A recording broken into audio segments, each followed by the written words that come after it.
made it. The wonderful people of Respect the Ring. Hello and welcome to on this glorious Sunday evening. And boys, it's been a long time since the three of us were on a show together. Yeah, it's been a couple of Wednesdays. Been a couple of Wednesdays, right? A couple of Wednesdays. It's been a while since all three of us were together at the same time. Well, that's what I'm saying. Waving into the ether. Hi, Chris. I'm on a loop. He's on a loop. He's not really a person. Every once in a while, he's just going to say, I'm on a loop. And just keep it like that. Robot. What's going on, everybody? Thank you again for joining us on Respect the Ring this Sunday night as we get set for WWE's TLC. What's up now? What's going on, man? Yo, yo, yo. Hello. Yo, yo, yo. Armand, Devin, what's going on, buddy? That's the head over on Twitch. Thank you so much for joining us. And guys, just so you know, we are streaming right now live on Facebook. We are streaming live right now on our YouTube. And of course, we are streaming live on Twitch. So if you want to help us here at Respect the Ring, RTR, do us a big favor. Jump over to Twitch. You can follow us at Respect the Ring. That's all one word, Respect the Ring. Watch us there. Give us a follow. We would love you to death for it. But thank you so much for joining us, guys, as we get set again for WWE's last pay-per-view of 2020, TLC. I'm Nick. He's Andrew. That one's Chris. Let's get the show started, boys. How are we feeling today? Twitch.tv/ I need tequila. Respect the Ring. What? TV. I need tequila. Twitch.tv/ That is how I'm going to survive the end of 2020 with tequila and like a prayer. He's got Fireball. You've got the bubbly. Do I even have tequila? Hold on. Pause. Wait. I do have tequila. I have Terramata. Oh, damn it. I would have brought my tequila if I knew. Go get your tequila. Nick, don't have me, Andrew Samru. I will go get my tequila. Go get your tequila. That sounds dirty. Speaking of getting tequila, I just saw Carmelo just smack Sasha Banks with the bottle of the bubbly. So, oh, you've missed a lot on SmackDown. There's a lot that happened. Well, thankfully, Mr. Andrew Samru and Mr. Chris Carradine cover SmackDown every single Friday night. Guys, almost every day of the week, we got a new programming piece for you. We got our Tuesday watch parties. We got Wednesdays. We got Mondays. We got Thursdays. We got Fridays sometimes, of course, with SmackDown. We're always around. We literally have one certain day off, and that's Thursdays. And every once in a while, there's something that we'll even put up on Thursday. You could watch us 7 days a week. Pretty much. Yes, good to hear. A little bit of the bubbly. He's got bubbly. I got tequila. I got tea. I'm gonna stick with that. Oh, is that sweet tea? Sweet tea sponsored by your Dallas Cowboys. There is no such thing as the Dallas Cowboys. Not mine. Watching this. Well, guys, once again, this is WWE's last pay-per-view of 2020. The last time WWE can go out in a big bang in an unprecedented year that we never, ever expect. Think about this, guys. The last time we had a pay-per-view with a crowd was Elimination Chamber. And here we are at the end of 2020. Can you imagine that in all that time we would be crowdless with pay-per-views? I don't think anybody could have imagined, and it's definitely changed the product, whether for better or for worse. That's up for another debate, however. But there's a lot that's improved, a lot that's evolved, and a lot that's really shaped the wrestling landscape for the future going forward after 2020, to say the least. Absolutely. And as we're talking right here, the 7 o'clock hour is rolling in. And, of course, TLC is live from the Thunderdome. We know that WWE is not going to be at the Thunderdome that much longer. They will be moving over to Tropicana to do the rest of their shows at some point into next year. If I'm not mistaken, they're already there. Are they already? They're not already there, are they? Talking Smack was at Tropicana on Friday. So I don't know why they wouldn't be right now. Oh, yeah, maybe that's where they are right now. I believe it ended back in November. I'm so stupid then. I apologize. I mean, you are, but not for that reason. I am stupid for other reasons. That is correct. And speaking of some people who are not stupid, And speaking of this T-shirt that I'm wearing, the phenomenal one, AJ Styles, has just shown up in the Thunderdome for his match tonight. World title. We're starting off with the world. Wait, what? Yeah, we are starting off hot with the world title match, guys. TLC. I ain't complaining. AJ Styles taking on Drew McIntyre, the champion. I'm not complaining. I'm not either. It's weird though, but so that means, I guess that means the Fiery Inferno match. That's got to be the main event, right? That's going to be a cinematic, so I doubt that would be. Wait, is it confirmed to be a cinematic? No, not confirmed. I assume so. I hope it's a cinematic. Too. I was honestly assuming too. Now, if I remember correctly, the last time AJ Styles was in a TLC match, it was against Dean Ambrose. Yeah, and he did the dirtiest 450 onto a table. It was incredible. The one thing that was super sad about that, though, was that he ripped his underwear, or not his underwear, his tights. Yeah, I was about to bring that up. Hanging out, and he was doing all these crazy moves, and everyone was just like pointing and laughing. He's like, "Why is everyone laughing? What's going on?" The phenomenal ass was exposed. The phenomenal ass was exposed. What's up, Kurt? Hello, brother. Thank you so much for joining us. And guys, thank you for everyone following us and watching us right now. Be sure to like, share, subscribe, and of course, be sure to turn on your notifications for every time we go live here at Respect the Ring. Indeed. Niall saying he feels like the odd one out. He's wearing a GCW shirt. Shout out Game Changer Wrestling. Even our moderator's confused. This is the first match. It is. It's very confusing. It doesn't. It's. I thought at least it'd be a setup match. I guess the way it's working out is you have two world title matches. One's going to have to open as the bookend start, and then one has to bookend the end of the pay-per-view. I'm not sure. It's weird. It's a miracle the Jets won, also drew to win. There you go. My Jets, they ruined. Here's the problem with them. I swear to God, if we don't get Trevor Lawrence now because we got that one win, I'm going to lose my mind. But I don't know why. He says he's going to lose his mind. Who did they beat? Who did the Jets beat? I didn't even. I'll be honest with you. I feel really stupid. I didn't know they won. LOL. They beat. Oh my God! They beat the Rams 23-20. I'm shocked. What a day! I'm flabbergasted. Himself over out of Trevor Lawrence. Unbelievable. Martin also has Drew McIntyre to win, so that's. I also have Drew McIntyre winning this one.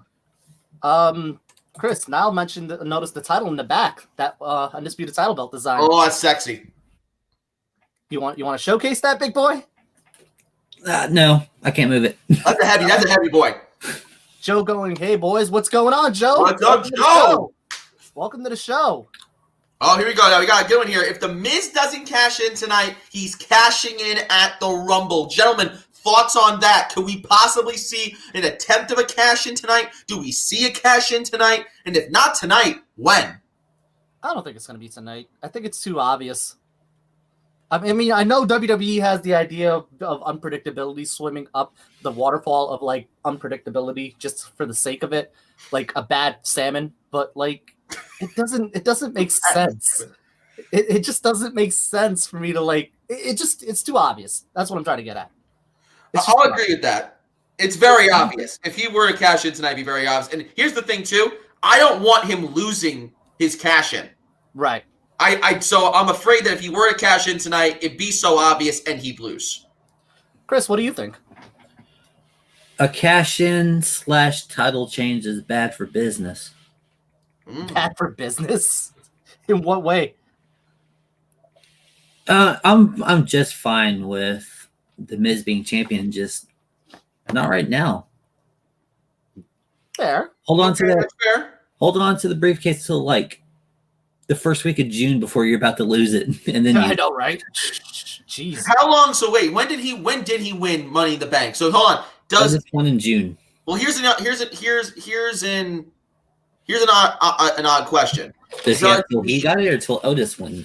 Well, that's what I'm asking. Like, does it start from when he got it, or does it start from when Otis got it? Otis, he has to use it before the next Money in the Bank pay-per-view. That's what it is. Yeah.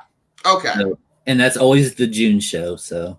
All right. Because the contract itself specifically mentions up until the next Money in the Bank pay-per-view event. Could you imagine Money in the Bank running around? Like in one calendar year, you had to do it. I I don't know. I have to relook the contract up. I know, like on the prop when they sell it on WWE Shop, it does specifically mention Money in the Bank pay-per-view.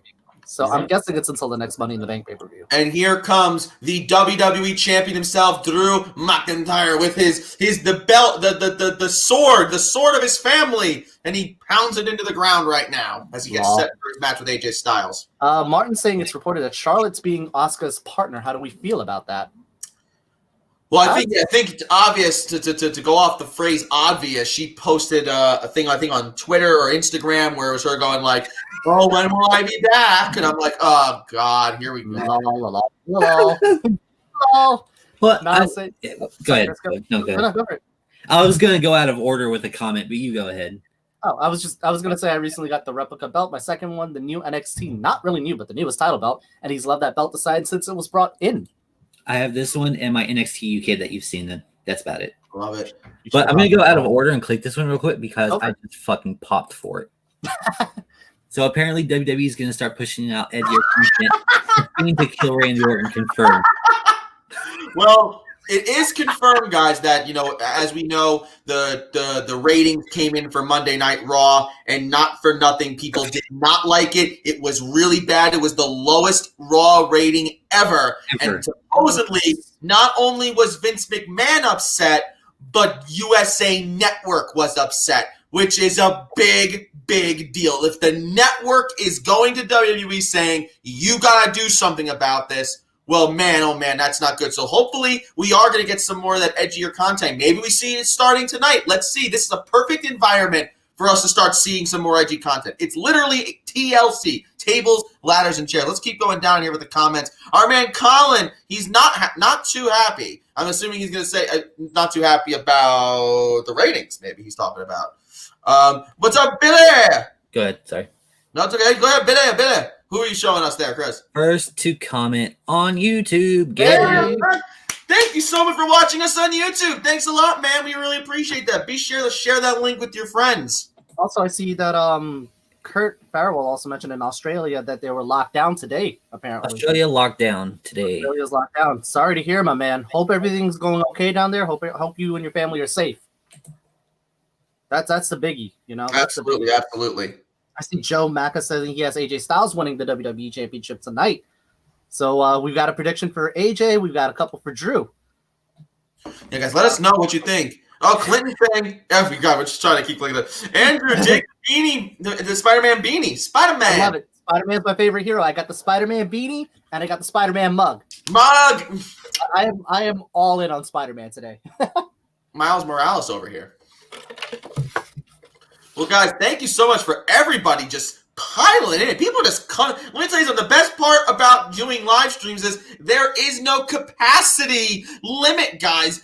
As many of you as you want to be in here with us right now, we really, really, really appreciate it. Thank you for sharing. Thank you for liking. We really like it, man. That's right. We could get to a point where we have like 1,500 people watch this, not just 15, and that. Oof, I can't wait. We'll get there. The bell has just rang off here into this match. AJ Styles already on the attack, looking like he's already going for the leg of Drew McIntyre. Might be part of the strategy to completely try to take out that Claymore kick, but I don't know how successful that's going to be. Drew McIntyre. They're already working on it on Raw. Yeah. That's all I wanted to say, Chris. I'm sorry. Continue. I was just doing my very shitty Scotland accent. Don't do that. Niall, don't kill me. Actually, I was about to say, speaking of Scotland's going into full lockdown on Saturday as well. So things are starting to flare up in the real world. It's been bad in Texas, but it's getting even worse. I mean, look, we can't really do much about that, unfortunately, as much as we would love to. But at least what we can do is entertain you and put a smile on your faces tonight, or Nick's money back. Wait, what?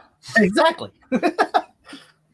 Like every single one of you that comes in is probably going to get $1 from Nick. I did. Yeah, that wrong. I am not the one giving out the stimulus checks. That's not me. Actually, we all are. Is that?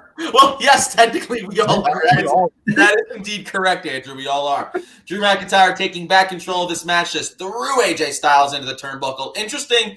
So far, no one has even made an attempt to go on the outside to try to go get a a weapon of some kind. I think the reason for that is that you gotta systematically you've got to start wearing down your opponent before you make the attempt to climb up the ladder, but you want to conserve enough stamina in order to actually make it up the ladder.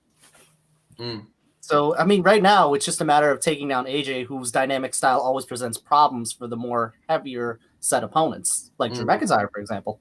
But now, to be fair, though, we know that AJ Styles has the great equalizer, that big guy out there in the corner looking like a bad, bad man. At any moment, you know, he's going to get in there. And he looks hilarious next to Rob Zapata because Rob Zapata is so small. He's like a giant. It's ironic, to say the least. It's so ironic. Gabriel Lama saying Drew will win. Nobody stands a chance against his Claymore. You know what? I will agree, because when Drew hits that Claymore, most people do not get up. They don't. See, look, they're sending out the ambulances right now in preparation. Jesus Christ. You gotta love it. My humble city, which is terrible. Right, humble city. My humble city. Love it. Looks like Drew is just dominating. Oh, we got a counter from AJ. So I wonder how far ahead you are now, Andrew. Yeah, I'm actually AJ's like Drew McIntyre just walked outside the ring for me. Yeah, Drew's just starting to walk outside for me. Okay. Oh, well, same then. All right. So you're behind, Andrew. Drew McIntyre just threw AJ Styles onto that announce table. He is literally surrounded by chairs, tables, ladders. But no stairs. No, don't ever say that again. Bless up. No stairs. The best thing is they knew that match was a bad idea, so they literally put the worst people possible in it. You know what's funny though? What? We know exactly who it was because it was the only stairs match. I know it was Eric Rowan and Big Show. Yeah. Mm-hmm. And as shitty as it was, as shitty as the wrestlers were in it, we know who's in it. I mean, listen, Eric Rowan was able to co-main event against The Rock at WrestleMania. That is already like Hall of Fame legend status. Does he get extra pay for that? I hope so. I really hope so. He got through a match with The Rock and he didn't injure The Rock. So I mean, that's a record, right? Listen, it's on Wikipedia. That's all I know. It says that it happened. So. It's on Wikipedia, and The Rock didn't tear his groin. So that counts for something. That counts for something. I think it counts for something as well. Apparently, The Rock was on Talking Smack in some sort of digital. He kind of. Oh my God, Drew McIntyre just threw AJ onto the table with those chairs on it, really making him pay for that. He wasn't, Chris. It was like The Rock had an interview with someone from Fox Sports, and they just kind of replayed that interview on Talking Smack. So it was kind of a bait and switch. Yeah, enough to get people to watch. Yeah, I mean, when you say The Rock's going to be on Talking Smack, I mean, that's pretty huge, but he was not really on Talking Smack. Everybody knows better. If you're going to have The Rock, he's going to be on the actual show and not just Talking Smack. Right. Speaking of being on shows, Rock, if you're on here, if somebody can get on here, I have your tequila right here, buddy. Oh, that's The Rock's tequila. This is The Rock's tequila. So if somebody can tag Dwayne The Rock Johnson into this show, I will sample his tequila live on air. That sounds weird when I put it in that context, but still, like, I will do it. I will do it. Imagine if we could get on these screens, like all three of us beside each other on Thunderdome. That would be hilarious. I'm pretty sure we would get kicked out. One of us can have R, the other one can have T, and the other one can have an R. Well, I mean, if I remember correctly, Martin turned down the Thunderdome to be with us. He did. Our first week. Our first show. Yeah, our first Raw. Or was it? Was it Survivor Series? Survivor Series. Okay. Martin, verify this for us. I believe it was Survivor Series. I think it was Survivor Series. I thought it was the Raw. Maybe I don't know. Oh, but here we go. See, already starting taking effect here. There's a ladder in the middle of the ring. AJ Styles is now in control as Drew McIntyre is clenching that looks like to be the right knee. AJ's got a chair. Oh, but his back just gave out. Ouch. AJ's got his back now hurting from the abuse of Drew McIntyre, and Drew McIntyre's knee is going to be an issue for him. Now, the question is, who's going to have the fortitude to climb up the ladder? It's definitely going to be hard for Drew. Even if he doesn't have AJ on top of him, he's going to have to pull up his entire body weight on one leg. So We're gonna have to see how that goes. Oh boy. Gabriel's saying that he looks like he's the only one on the stream on YouTube. Well, Gabriel, then you gotta help us out, man. You gotta take that link. You gotta share it everywhere, man. Share it to all your friends, your family, your coworkers, Your even dog. you know, other. We got somebody else in there. Hola. Sigma these nuts. Yay. Welcome, Sigma. Love it. Kevin O, big win over the big dog. Oh, Joe's making some predictions for later tonight, which will get our Universal Championship match of the big dog Roman Reigns taking on Kevin Owens. I assume that'll be the main event. Luther is Luther is in the building. Luther is in the building. Luther is in the building. What's up, Luther? What's going on, Luther? Luther, I take issue with your profile picture being a Dallas Stars fan. I'm dead. It's all about Bud Light, all right? Don't worry about it. I'm dead. Yeah, I'll share. Oh, thank you, Gabriel. We appreciate that. Thanks, man. Gabriel. Appreciate it. Oh, man, AJ Styles goes right into that chair that he set up.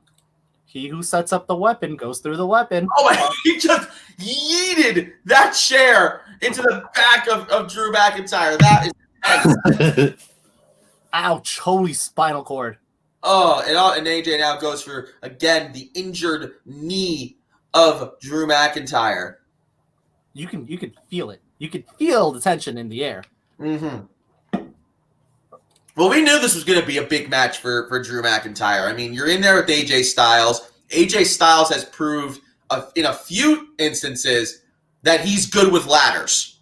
Indeed. So it goes back to his dynamic style. Like it presents a problem for anyone that's more of a heavyweight, but it also provides a bit of a challenge for anyone who's more of a cruiserweight status.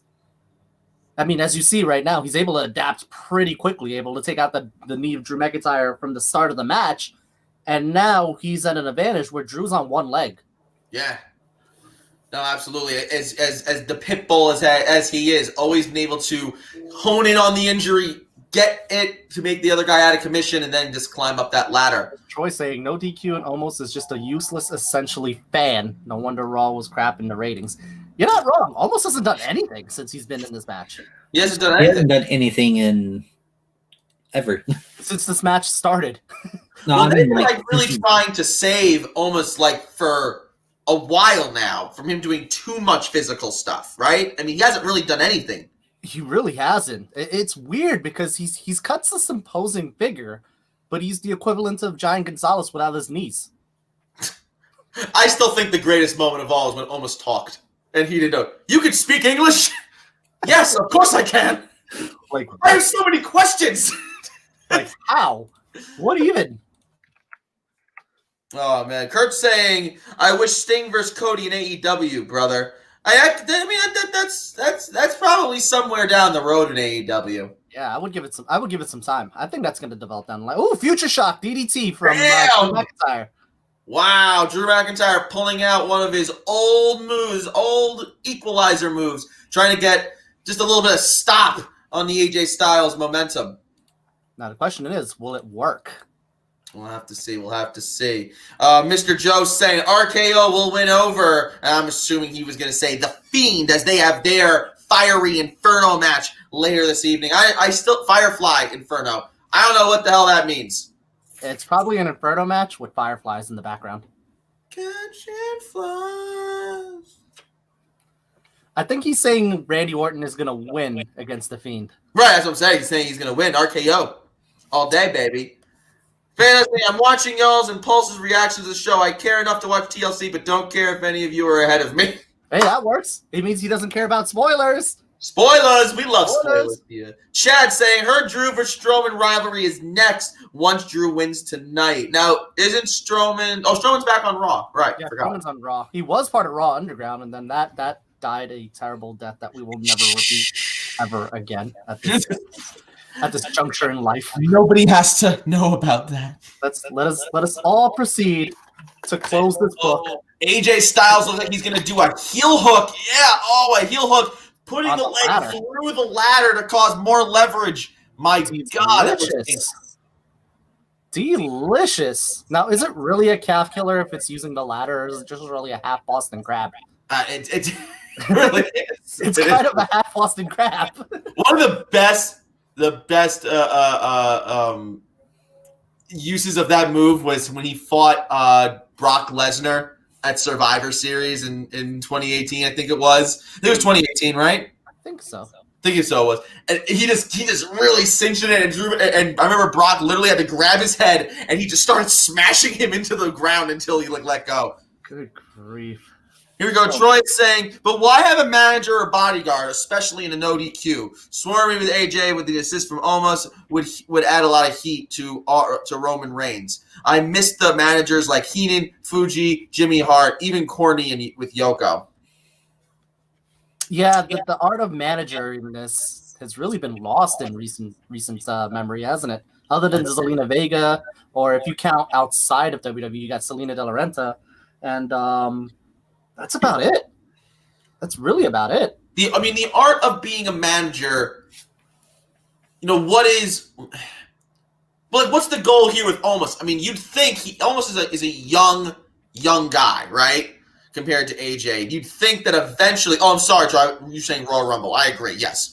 The idea would be that eventually AJ puts over him, when usually the manager is supposed to put over the guy who he's managing. So that gets a little tricky. It kind of does. Chris, what do you think, man? I got to get your input on this one.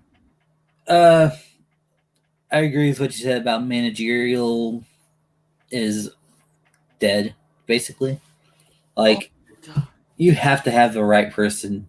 And Zelina was amazing at it before all the backstage stuff happened. And I feel like the only, great one left is Paul Heyman. And he's... Oh, my God. Oh, wow.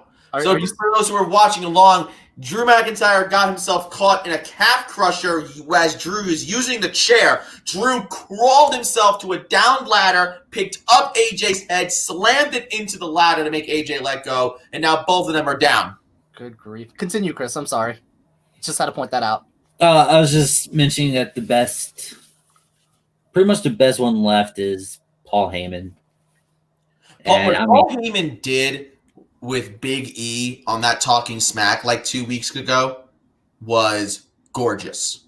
It was a masterpiece. When he said, what you have to eventually do is understand that your time with the New Day is a footnote.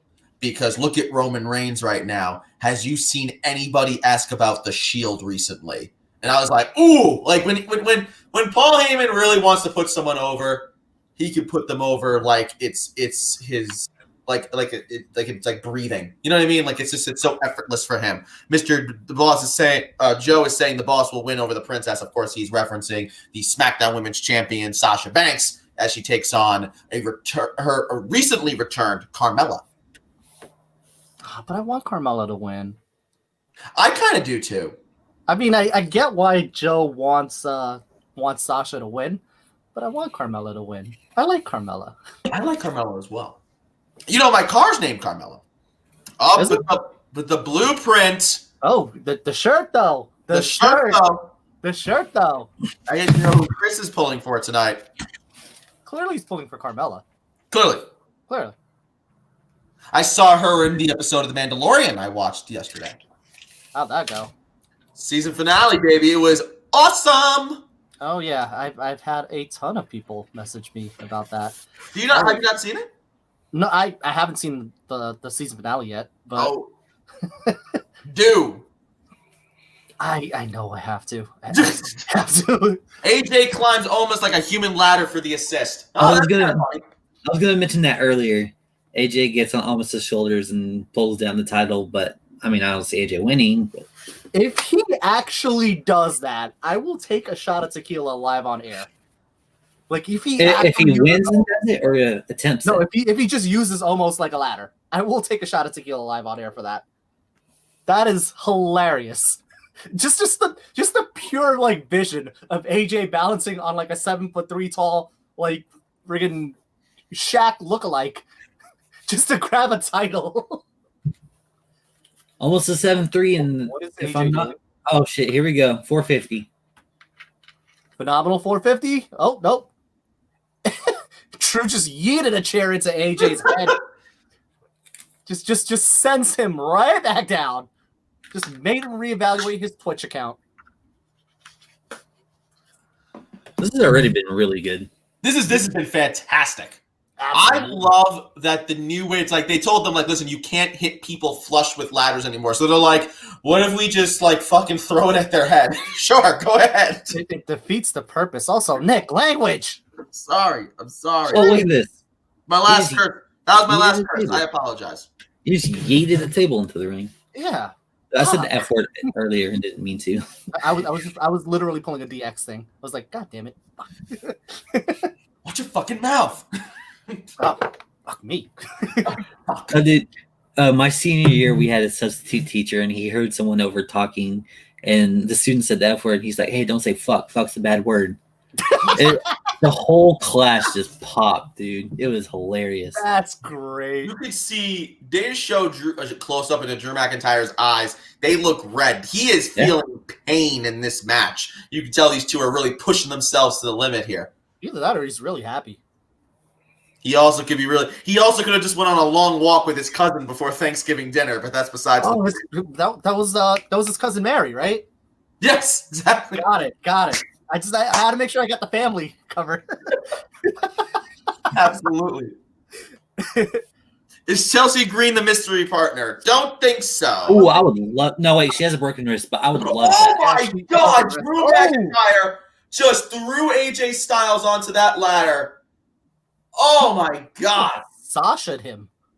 Oh my God! Yeah, AJ is taking some abuse today. Man, Look at that what were you wicked saying? man. What were you saying, Chris? Huh? You were saying something with Chelsea Green, the wrist. Oh, she has a broken wrist, but I would love for her to be the tag partner. Indeed. Didn't she just get surgery though? Yeah, like 2 weeks ago. I think she's in a cast right now, if I remember. This one's for you, Chris. When are you gonna do the chip? When the time comes. I mean, you bet it twice.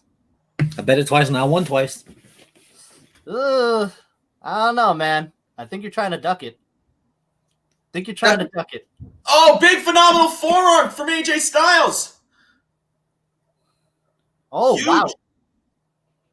I just got the forearm. Like, literally just got the forearm as you said it. Okay, so me and Andrew are literally shot for shot. And Nick, you sound like maybe 2.5 seconds ahead. All right. That's not too bad. Now, the phenomenal forearm is great, guys, but we know that you do not win a TLC match via pinfall. You must climb the ladder. So AJ now has to try to get the energy and the will to climb that ladder to grab that strap. Unless you're playing Smackdown Shut Your Mouth, in which case you can win by a pinfall. But That is very true. You know, I have that, by the way. I love that game. Shut your mouth. Yeah, I do. It's Actually, great. wait. Is it right here? I think it's right here. Hold on. Wait. Aha. Hey. Hey. Okay, hot take. Hot take? There are elements of Shut Your Mouth that are better than Here Comes the Pain. That's not a hot take. That's a legitimate, popular opinion. It is. Yeah. Like, if you were about to say Shut Your Mouth was better than Here Comes the Pain, I would have disagreed. Well, that's not true. That's not true at all. You can't do that. No. Here Comes the Pain. Oh, man. Drew has got AJ Styles now, picked him up. Where is he going? AJ is. Oh, no. He's going to yeet him into the table, isn't he? Yeah, there it is. There it is. Yeeted right into the table, and he missed it, too. Even better. Oh, yeah, he went right over it. He smacked the table and went past it. This is the screw your back match. That's literally what this is. Dude, from the... This is AJ has no back anymore match. That was ridiculous. Oh, my God. Who needs a spinal cord when you're AJ Styles, right? Troy agrees that was a ridiculous bump. Now, Drew McIntyre climbing the ladder. No one there to stop him. It looks like... Oh, wait, here comes The Miz. You know the funny part about this, too? The Miz has to run backstage to the ring while Omos is just staring at Drew. Oh, my God. The Miz just threw Drew McIntyre through a table. Wait, does it count if like Miz cashes in and just climbs for the title? Here we go. Look, he's giving it the thing to Rob Zapata. So it's a triple threat TLC match. Oh, until he rings the bell. We have to wait till the bell is rung. I'm so confused. Is it still a TLC match, or can he just pin him? Hold on, Mike Rome is calling it.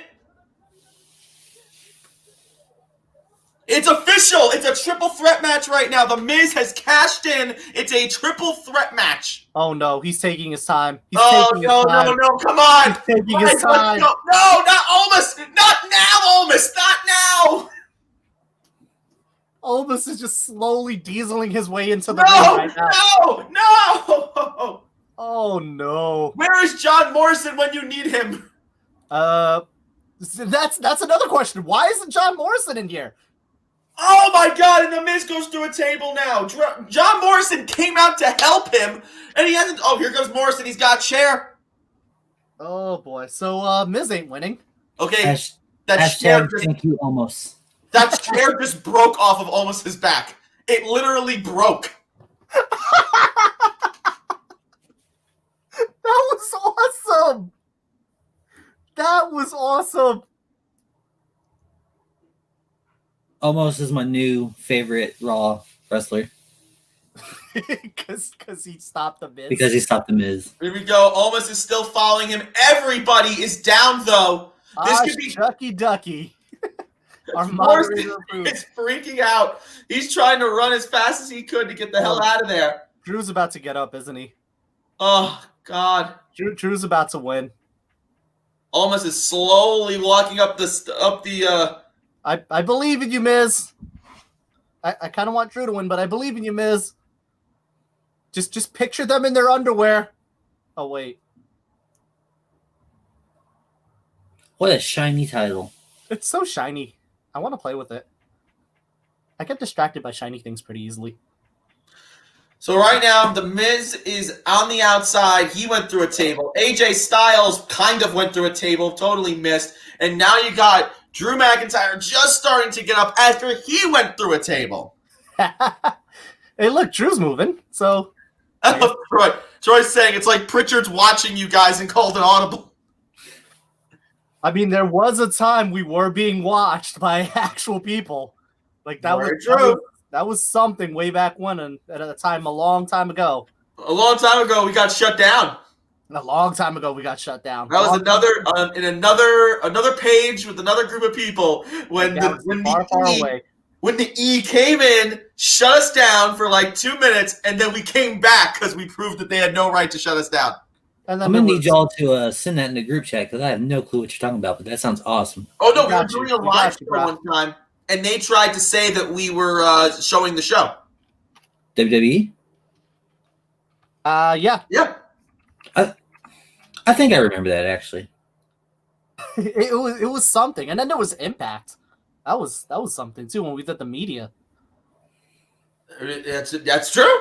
That was a lot of fun with Callis and Matthews. Don Callis asking us if we were dirt sheets. Oh man, good time. Now you got Drew McIntyre and AJ Styles now both on a ladder. They're fighting, trying to get that ladder. Oh, yes, Miz that's right, sir. The Miz did cash in. Wait, the Miz now is up. The Miz is about to win, isn't he? The Miz is gonna win. Oh my God! Come on, baby, let's go. To quote a famous YouTube personality, "We're getting what we want. We're getting the lemonade. We're gonna get the lemonade." Careful. No, that's why I said I quoted the famous YouTube personality, Adam Blampied, for those of you who don't know. Oh, that's true. Yeah, we're getting what we want. We're going to get the lemonade. As now said, he'd be happy with any three of these guys winning. AJ Styles goes down.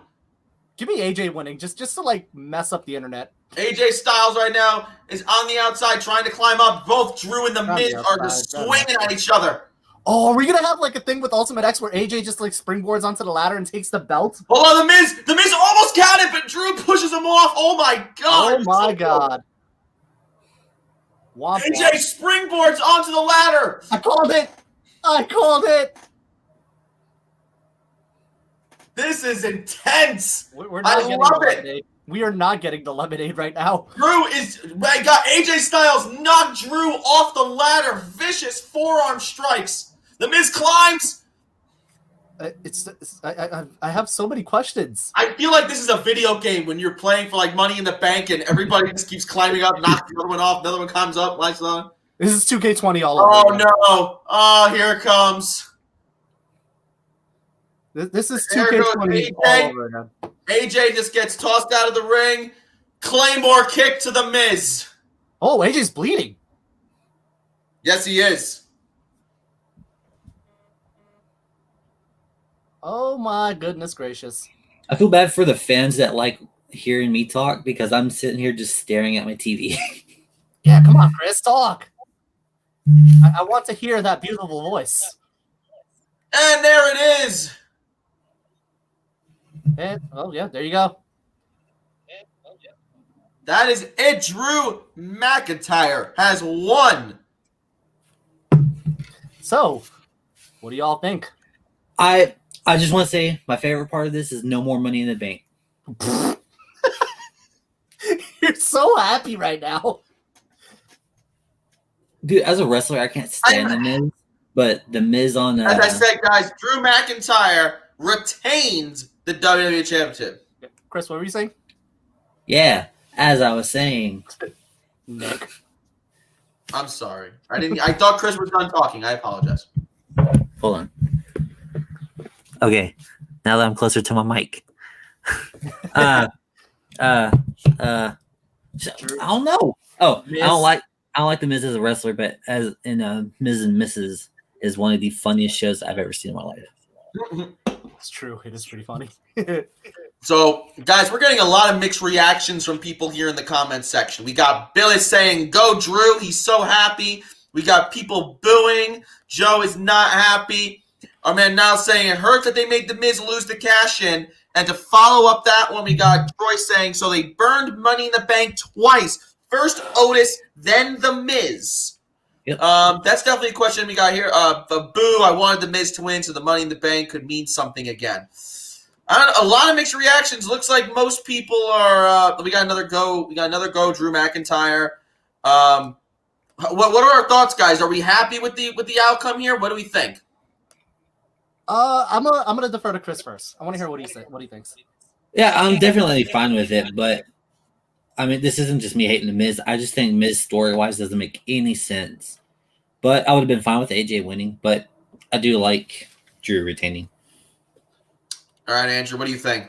I feel like this is going to result in a triple threat because Miz is now involved in the WWE Championship picture, and AJ. I don't think this is over with AJ because he's going to feel like Miz kind of screwed him over, so to speak. So I feel like this is going to turn into a triple threat at the Rumble, or at least Miz is going to get more involved with the title picture. Yeah, I mean, what's interesting is you have, because of the way everything happened, both the Miz and AJ Styles have equal claims. It's, the Miz feels, I would have won the match if Omos didn't come in and interfere. The AJ Styles feels, well, if the Miz didn't come in, I would have won. So that's definitely going to maybe lead to a triple threat match. It's very possible. Deshaun saying, I told them that the Miz was going to win. He did say it. And I see that Dynasty saying, boo, he's not happy that the Miz lost. He was not happy. Now, I was saying, who had Money in the Bank last year? Seems like a long time ago. Brock Lesnar won Money in the Bank last year. I was there live when Brock won. That's horrible. That was a time. That was a time and a half. Remember those days when fans were allowed? Those were the days. Can we talk about this absolute queen on our TVs right now? Very true, very true. But just going off some comments here, we got Clinton saying, so basically they have made the Money in the Bank pointless. Troy saying the cash-in needs an arena of fans, but they had until May to pull the trigger on it. There's no guarantee. There is no guarantee. There's no guarantee. There's no guarantee that in May you're going to have fans. Which, I mean, the trajectory of the world and what people say suggests that there's a greater possibility, for sure. But you can't judge if that's absolutely going to happen. But I don't think this was, just to say it real quick, great match. That had me on my toes. I did not know who was going to win. The last couple of sequences where people were fighting up on top of the ladder was great. Drew absolutely earned it, but I hope that this is not the last time we see The Miz trying to get into the title picture. Hopefully, this means The Miz is going to be more prevalent in the title picture as it goes down. Oh, absolutely. I think what's going to happen is Miz is probably, like you said, Miz is probably going to argue that almost stopped him from winning, and we're probably going to see Miz and Morrison become more of a nuisance in the title picture, which probably would bode bad for AJ Styles. Definitely. Yeah, that was a beautiful match, I believe. And that was probably one of the one points in the past recent while I had no clue who was going to win. That's great. They gave all three men shining spots. Indeed. Speaking of shining spots, whatever happened to the shining stars? Whatever happened with finally got fired. Of shining spots. How about Paul Heyman's head?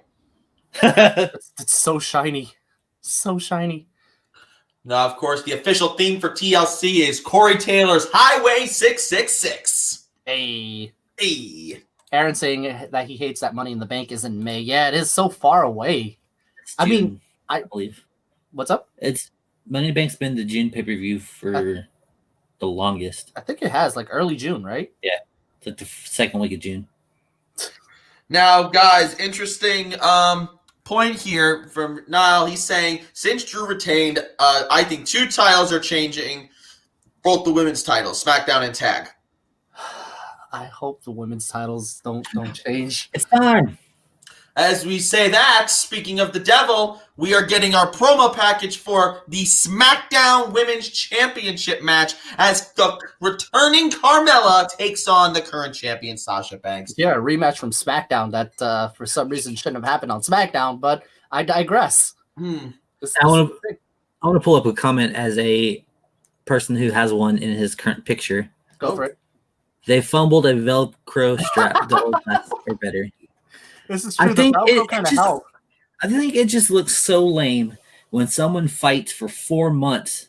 They finally win the championship. They're finally on top, and the ref just folds together some Velcro. Congratulations. No, you clasp those mother lovers together. Show them how it's done, Chris. Show them how it's done.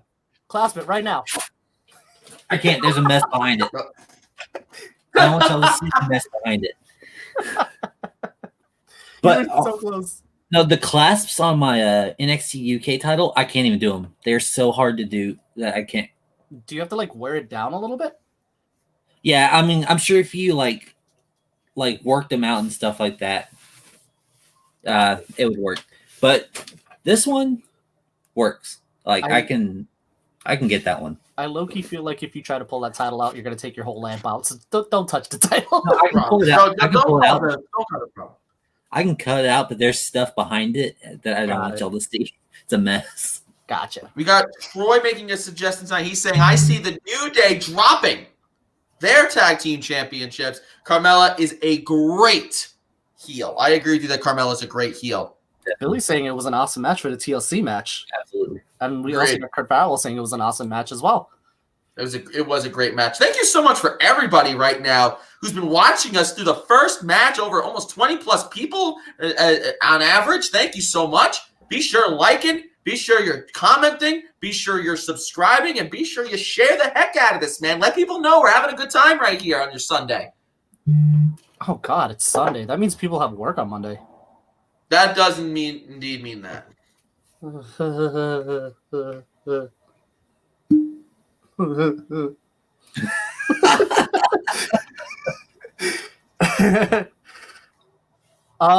So we got Carmelo versus Sasha Banks coming up. Guys, what are your thoughts? Who do you guys think is going to win this one and why? I'll start with Nick this time since I started with Chris last.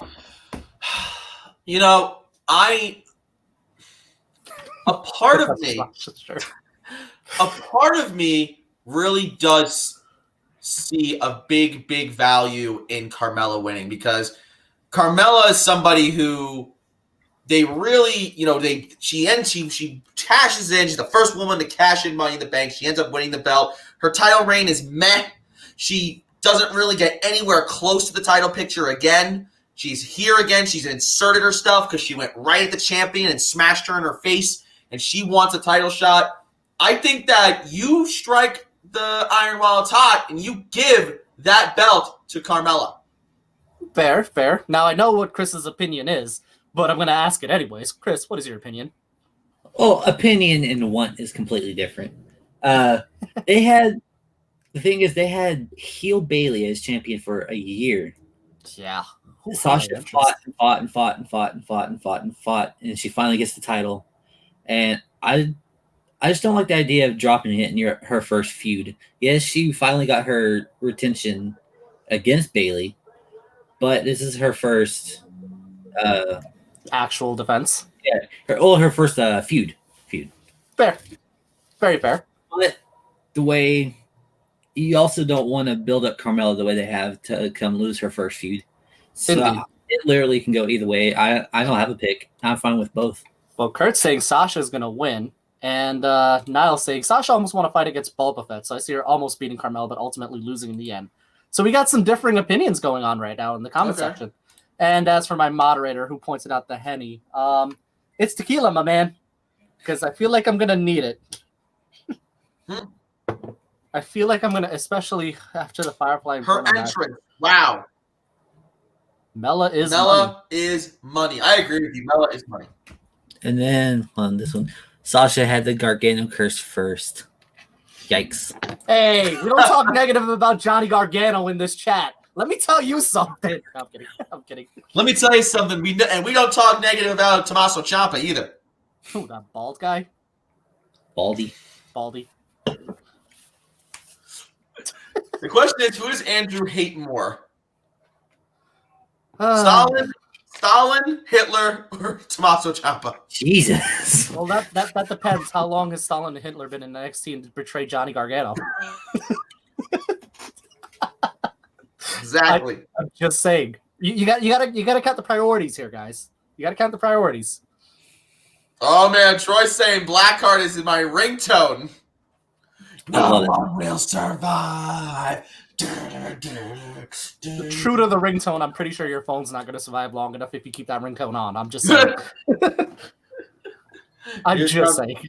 Here comes Sasha Banks, and as mentioned earlier in the comments, she was a guest star and made an appearance on Disney Plus's hit series, Star Wars: The Mandalorian. She did great in the show.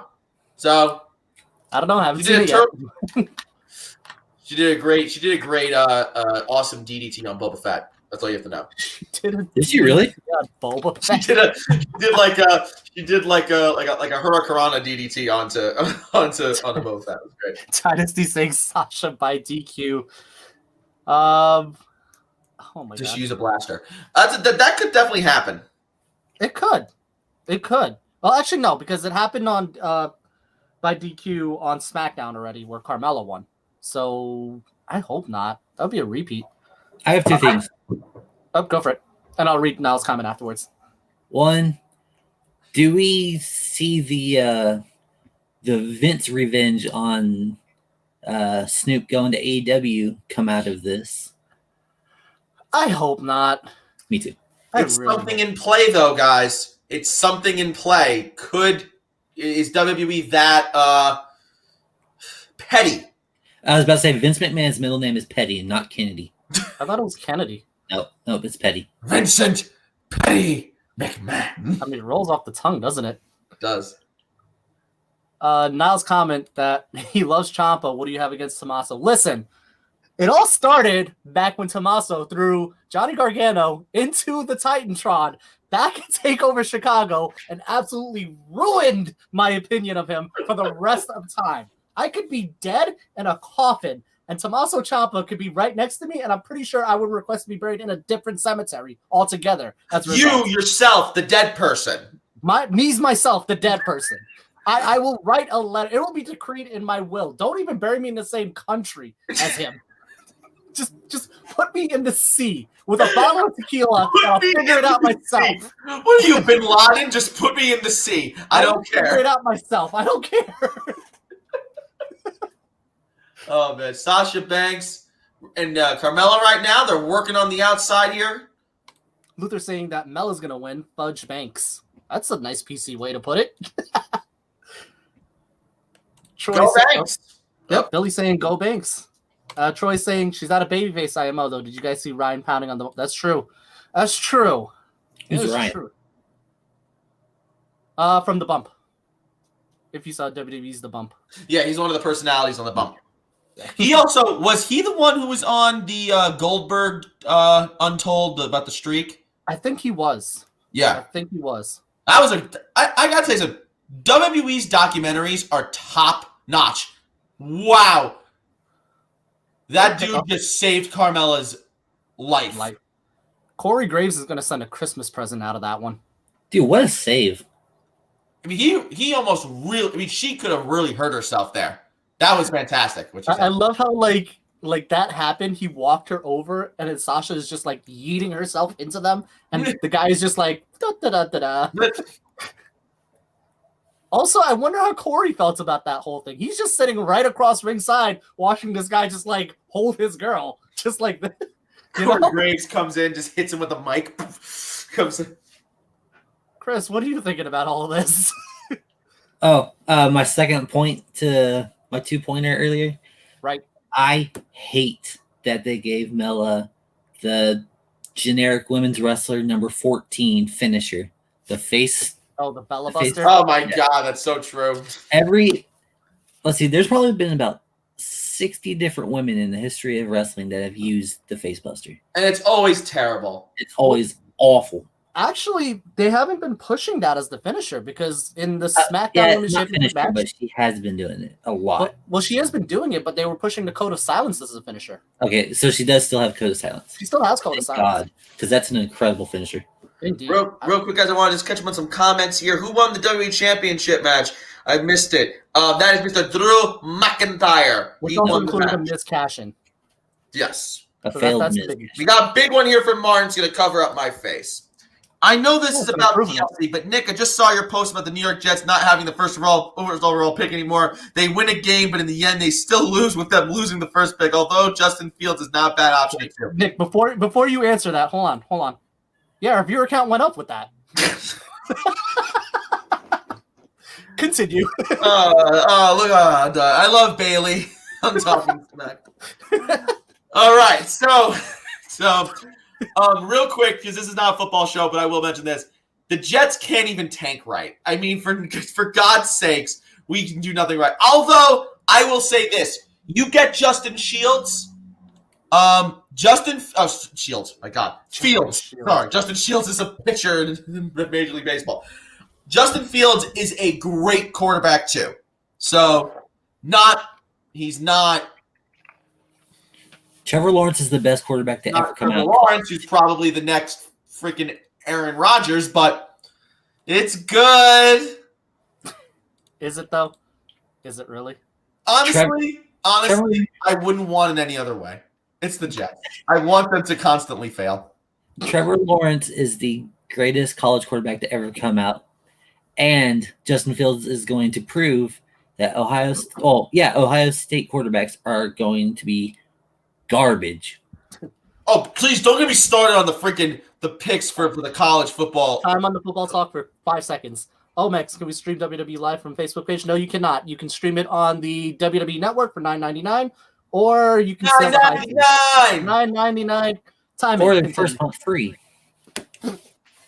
Okay, you can continue the football talk. I just wanted to point. What the hell is Notre Dame in the freaking whatever? Hey, no. Why? We should have our own little football show. Nick, when are you available? We'll fight about it there. So you two can go handle that side. I'll handle this side. Boo! We want Omis. Who's this other dude? That is Tommy something. I forget his last name. They mentioned it, and I totally forgot. But he debuted on SmackDown with the champagne toast. And Sasha Banks doing a Three Amigos, honoring the legacy of her father, Eddie Guerrero. I'm so proud. Tell me where the lie is. Where is the lie? WWE was just like, she's kind of Spanish. We'll make her the daughter of Eddie Guerrero. Dynasty says, stick with Sam and trade for more picks. You guys, what do you think? What up? A big frog splash from Sasha Banks. She goes for the pinfall. 1, 2, and Carmelo kicks out. Nick Brown knows him with those middle fingers. Anymore. Just fire Adam Gase. Or don't. I don't care. Just don't. I don't know. Sell the team. Fire Adam Gase. I don't know. Troy saying that edge of the ring spot is almost as overused as everyone standing together catching. You're not wrong. Not incorrect. You're not wrong at all. Not incorrect at all. Anyways, on to wrestling. The WWE Championship match was interesting, but the ending was just awful. Oh, it's interesting. Martin has strong opinions. He feels that the ending was not good. Because the Miz didn't win. Well, no, maybe. I'm kidding. The ending was a little bit of a mishmash because, like, the whole match in it itself was. Oh my God, Carmelo just throwing some sick elbows into the head of Sasha Banks, man. Indeed. Now, the ending of the WWE Championship match, it was really good at the start, and then it just got like into a mishmash towards the end of like everyone just getting things in. So, yeah, I agree with you to that extent. Oh my God, she just did a face buster and planted Sasha Banks. Wow. There's that Bella Buster. Ooh. Let me tell you something right now. If the face buster has to be your finisher, do it to Sasha Banks because she will sell it like it's a tombstone. A pile driver? My God. Also, that was insane. 3 pinfalls and a kick out. Boom. Now, not for nothing, just real quick, this match really is just starting to really pick up some steam here. This is great. This is some of Carmelo's best work. This is really, really good. Chris, I know you're excited over there, man. No, this is very good. That's why I'm just staring off past my screen, watching my TV. They're doing some great sequences. Carmella is keeping up with I'm just going to call her this, and you guys tell me if I'm crazy. The future Hall of Famer, Sasha Banks. Absolutely. Is that really a question? I think it's too early to call, but it's possible. I just go off of knowing WWE and... Oh, she's unmasking Sasha's head with the wig. No, not the weave. Not the wig. Chris is just like, I'm just going to watch this match and let these two bozos talk the whole night. Oh, no, guys. Gabriel here. He just did something really cool for us, guys. He says, gotta go in an hour, so I liked and subscribed so I won't miss a video for next time. Gabriel, we love you, man. Thank you so much for doing that. And trust me, you're going to be entertained. You're not going to miss out on. You're going to have a lot of fun watching our videos. I promise you that. Absolutely. Oh my God, another kick out from Sasha. Carmella's starting to get really frustrated. And going off of my point earlier, Troy saying Mella from NXT debut to now is night and day. She's probably the most improved of the farm system. And you know what? Shout out to Triple H for that too, because he called that. He called that so hard. Well, that's why. Before, when there's there's now that iconic video of him telling Enzo Amore and Big Cass, hey, you guys are going up to the main roster. Carmella's staying, though. And people were like, oh, why would you do that? And it's because he said, guys, we have big plans for her. We need to hone her skills more, and we got to make her work a little bit more. So there you go. Indeed. And you know what? Props to him for that. Massive props to him for that. Triple H knows what he's doing. Indeed. I don't know what the heck's going on here. So, looks like Carmelo to set up a Rana buster from the top. She gets and Sasha turns it inside out for a roll up. Nope. Another roll up attempt by Carmella. Kicks out. Oh, Carmella's wrestling like she's working for the 24/7 championship right now. Both of these women are just doing phenomenal. They are just matching each other. It's a chess match, guys. This is great. I love it. Oh, here we go. Oh, jackknife pin. And the code of silence. The code of silence is in deep. Man, Sasha doesn't know what to do with herself. She's trying. Oh, but she's able to turn it out. Man, the core string, it's got to take to, hold yourself up like that. Into the bag statement, getting back up, and La Magistrale. Whoa, wow. A head scissors crossface? What would you even call that there, Andrew? That's a new one. That's a modified. Wow. That's what you can call it. You call it sick. That is dope. Oh, wait, we got a pin out of it. That is pretty dope. Carmella is showing a very, very vicious, very, very direct smash style, and I love it. Kurt's saying that he wishes Sasha Banks Hall of Fame next year in The Undertaker. Undertaker, yes. Sasha, maybe not yet, my man. She's got a ways to go. She's got a lot to give to the business right now. Billy's saying, me too, Kurt. Yeah, agreement. Luther, when is Bank statement right now, middle of the ring. Here comes that other guy. I forgot his name, and he pulls out Carmella. He did that on SmackDown already too. That's not a DQ. What? Last time he got kicked out. Oh my God! Oh, we're doing this spot again. Meteora. Oh, big super kick! Another super kick to Sasha Banks. What's the thing? You guys saw the latest picture of Tyson Kidd. He's buffed out like Scott Steiner. Yeah. He's Oh, good. Good grief. Wow. Good grief. This is a match. This is a match. What a fantastic first two matches. Oh man. Although I will say it looks like Carmelo's makeup is rubbing off onto Sasha's clothes, and it doesn't look very right. I'm just saying. I'm just saying. These are just thoughts. I like your thoughts. No, I don't think anybody wants to hear the rest of my thoughts. If we had a stream with just everything that goes on in my head, I'm pretty sure we would get taken off the air really quickly. Oh, you want to try to go for a face buster again into a very deep bank statement. Carmella's in the middle of the ring. Oh, good grief. And there you go. And that's the tap. That's the tap. Chris's pick one. See, now you have to do the Sasha Banks taunt. You have to celebrate. Oh, come on, we did it. Come on, let's hear it. Let's see it. Let's see it. You did it. You just said this. Yeah. You gotta do the whole thing. You gotta go from one side to the other, and then you gotta do the. Yeah. Well, guys, as we just saw here, Sasha Banks retains the SmackDown Women's Championship. Overall, guys, what'd you think of the match? That was hard hitting. I want more of this, but I really hope Carmella wins the feud because she just came back and now she's challenging for the title. She's going to fall into Lacey Evans syndrome. Chris, what do you think? 2 thumbs up. Very, very good match. Great opening hour.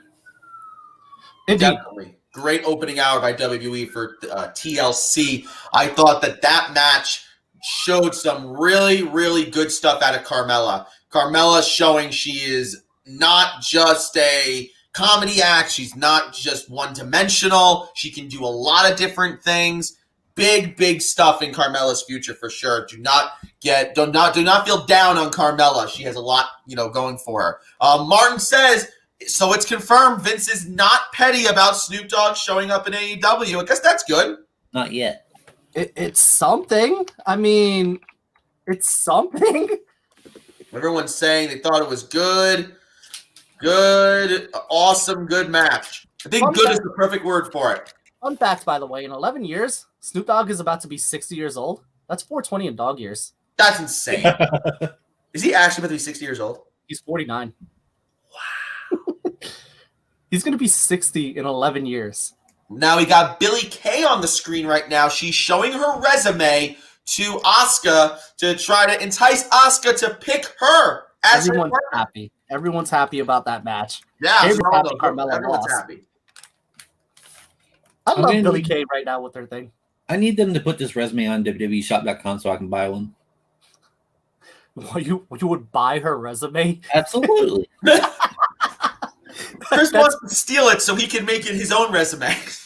Well, in the back of that resume, there's a section that says that okay. Do you guys see the thing that Billie Kay has? Yeah, the that paper plate. looks, Andrew, I'll let you take it away here. What is that? It looks like Mr. Potato Head, but like that's racist. In the back of Billie Kay's resume, there's a little section that says spent 200 hours trying to do her best to accentuate her partner's weaknesses. So all that really did was just say Peyton Royce held her back. We got a big comment here from our man now. I was too busy compiling my rankings of every Star Wars movie and show in response to Cody's tweet, so I didn't watch the end of the match until it was literally the very end. Oh, yeah, I have to see that because you did that the last time with the trilogies, Niall. I remember. I got to see that list. Troy saying, didn't they do that to Zelina? 2-3 straight losses to Asuka, then nothing till fired. Mella would be queen had not been in the same time as Charlotte. I still feel she has more facets than Charlotte, though. It's an interesting point to make. She's more entertaining than Charlotte, that's for sure. I think she's definitely more entertaining than Charlotte. I agree and disagree at the same time. I agree because, yeah, Charlotte's very one-dimensional when it comes to, like, the standard Charlotte match where it's like Charlotte gets beaten down, makes the comeback, and then ultimately wins. But at the same time, she makes it look so damn entertaining, though. Here's our first title change of the night. Here we go. It's the Hurt Business. The boys looking good. The MVP always looks like $1 million, man. I agreed. So, who's wrestling for the Hurt Business tonight, gentlemen? Now it's Shelton Benjamin and Cedric Alexander. Nice. So there's a very real chance that Shelton might walk away with the belt. Very possibility. I say Shelton in particular because if I remember correctly, and if I did my last calculations, the last time Shelton held a belt in the WWE, or a tag belt, was about 17 years ago with the World's Greatest Tag Team. That's right. That's absolutely correct. I believe the last belt he ever held was the U.S. belt when he was the gold standard? Either the U.S. or the Intercontinental. I think it was the U.S. belt. Oh, wait, no, hold on. Didn't he win the tag team belt with Gable? No, he never did. He never did. Never did. It's weird, too, because, like, the Raw belts follow the same lineage as the original SmackDown belts. So he's literally about to win the same belts that he had when he was with the World Greatest Tag Team. It's unique, to say the least, but it's almost 2 decades that Shelton's held WWE Tag Gold. That was your fun fact of the day. It's a great fact. I mean, that's an insane. That is showing how good Shelton Benjamin is at what he does. Indeed. Or Shelton X Benjamin, if you remember him from Suzuki-gun. Sorry, I had to fit that in there. I had to. Yes, the WWE, he's held the Intercontinental Championship 3 times, WWE Tag Team Champion twice, both times with Charlie Haas, and United States Championship 1 time. Oh, and he was a 3-time 24/7 champion. So take out the 24/7 title. There's a reason why I said Tag Gold. Let's take that out. The last title he held in WWE was the United States Championship when he was the gold standard. But you had a good comment there. I didn't mean to interrupt you there. Aaron was saying that Asuka is his favorite wrestler in the main roster. Troy also said Beatdown Club 2.0. They didn't even try with the name, which is also pretty true. I'm not going to lie to you. It's pretty true. Minus Samoa Joe and Loki, it's the Beatdown Clan. I do really, really, really like the name, though, The Hurt Business. It's really nice. I like the Godfather Mafia-like theme with it. I love it. I love the MVP just always, it's like, it's the Hurt Business, and business is a booming. There's only one thing I have as a nitpick with it, but before I say that, Chris, I want to get your opinion first. I'm sorry. Charlie Caruso was just dancing with the New Day, and I just need to take a moment to absorb that for him. So you take your moment. Chris, what's your opinion? I'm taking a moment, too. Hold on.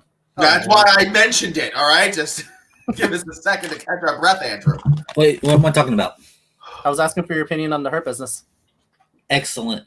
And I kind of hate that like 6 out of the 10 tag titles that New Day had was kind of boring to the fact where they only had it for like 6 months to 6 weeks to 2 months and then lost them, which record-wise gives them more titles, but like not that many days champions. Yeah. They're meaningless. So they've held the titles for maybe 2 months now when they won them on SmackDown.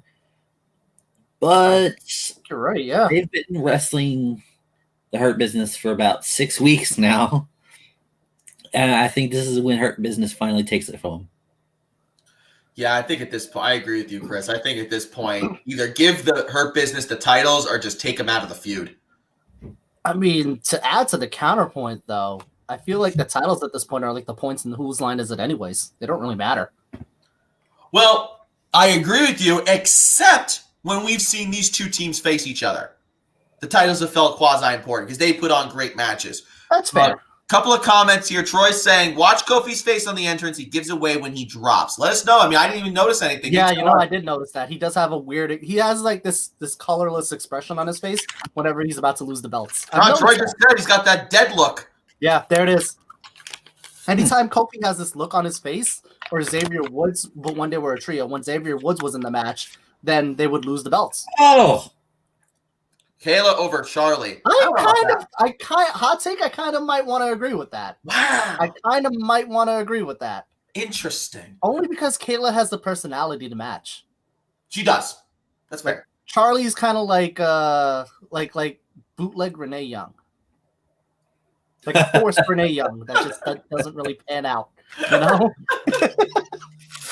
I'm just saying. She's like bootleg Renee Young. They had big thoughts for her, but she just, doesn't really go. No, what happened with Charlie Caruso was she's like, okay, I got a real job at ESPN, so I'm going to do this like when I feel like it. Why can't we stand both women? Because I do. We stand the women of WWE. We love the women. Aaron asking, if Joe were to join Hurt Business, would you be in favor with it? Absolutely. I would be a fan of that. I would love Joe to be in the Hurt Business because it would be the Beatdown Clan. That'd be sick. I'd actually love that. See, the only thing is I have one very, very, very tiny nitpick with the Hurt Business. And even then, it's not really a nitpick. It's just more of an observation. MVP shouldn't be wrestling. MVP He should be the godfather of this group, basically. He should be the one pulling the strings because that's how the whole motif is. He should barely ever wrestle, and he does, but he should wrestle even less. I like the Hurt Business because I think I almost like, as we were just saying with Joe going there would be cool, but I love the formula that they have. You have the mouthpiece, you have the powerhouse, you have the technician, you have the high flyer. I mean, you got a good group there. It's really, but like, here's my thing: like, if you're gonna do that, don't have MVP wrestle because when he's wrestling, he loses the matches. That is true. He does. It's very weird, you know? Well, it's like you said when the New Day, whenever Xavier Woods would be in the match, you knew the chances of them losing were like exponentially high. Pretty high, yeah. It's weird. I don't know. Also missing is Kenny King. Yeah, well, Kenny King's in ROH right now, so unfortunately that's not gonna happen. Troy saying they need to get covering Kayla's freckles. So why though? Hell no. Hell no. Freckles are awesome. There's nothing wrong with freckles. And I think I made Luther mad because I called Charlie bootleg Renee Young. That's fair. I deserve that. I do deserve that. Gabriel asks, is anybody in the ring yet? Yeah, we got right now Xavier Woods is the legal man against Cedric. Yeah, they've been going back and forth. It's been a high octane match so far. Indeed. Kofi takes out Cedric Alexander. Xavier is now the legal man. So, like, the first, I don't know, about minute and a half of them just murdering Cedric, that was a hell of a beginning to a match. Yeah, they did. I mean, within not even 2 minutes into the match, they do Xavier Woods a massive drop kick, a leg drop onto Cedric. Leg drop, the big super kick, right? He did the spinning 1916. That was nuts. So good. Nicholas Yonkers Griffith saying, "Here, Cedric, have some lawsuit-free water." Lord Almighty. All right. Then we got our friend Victor Nash. Hello, guys. Victor. Who won so far? So far, Drew McIntyre has retained his WWE Championship. Sasha Banks has retained her Women's SmackDown Championship. And right now, we got the Hurt Business taking on the New Day for the Raw Tag Team Championship. It's beautiful. It's a beautiful time. Can we talk about how garbage the Raw tag team picture is? It's beyond trash. Can we talk about how garbage the tag team picture is? In general? In general. It's so bad. Like, it seems like the focus is break up tag teams and just put singles wrestlers together. The WWE formula. Mm-hmm. Hey. Oh, sorry, Andrew, go ahead. I was gonna say what it is basically they're running the Shawn and Marty formula, where you're gonna put two single stars together. One of them is gonna be the Shawn Michaels, and the other one's gonna Marty Jannetty their career.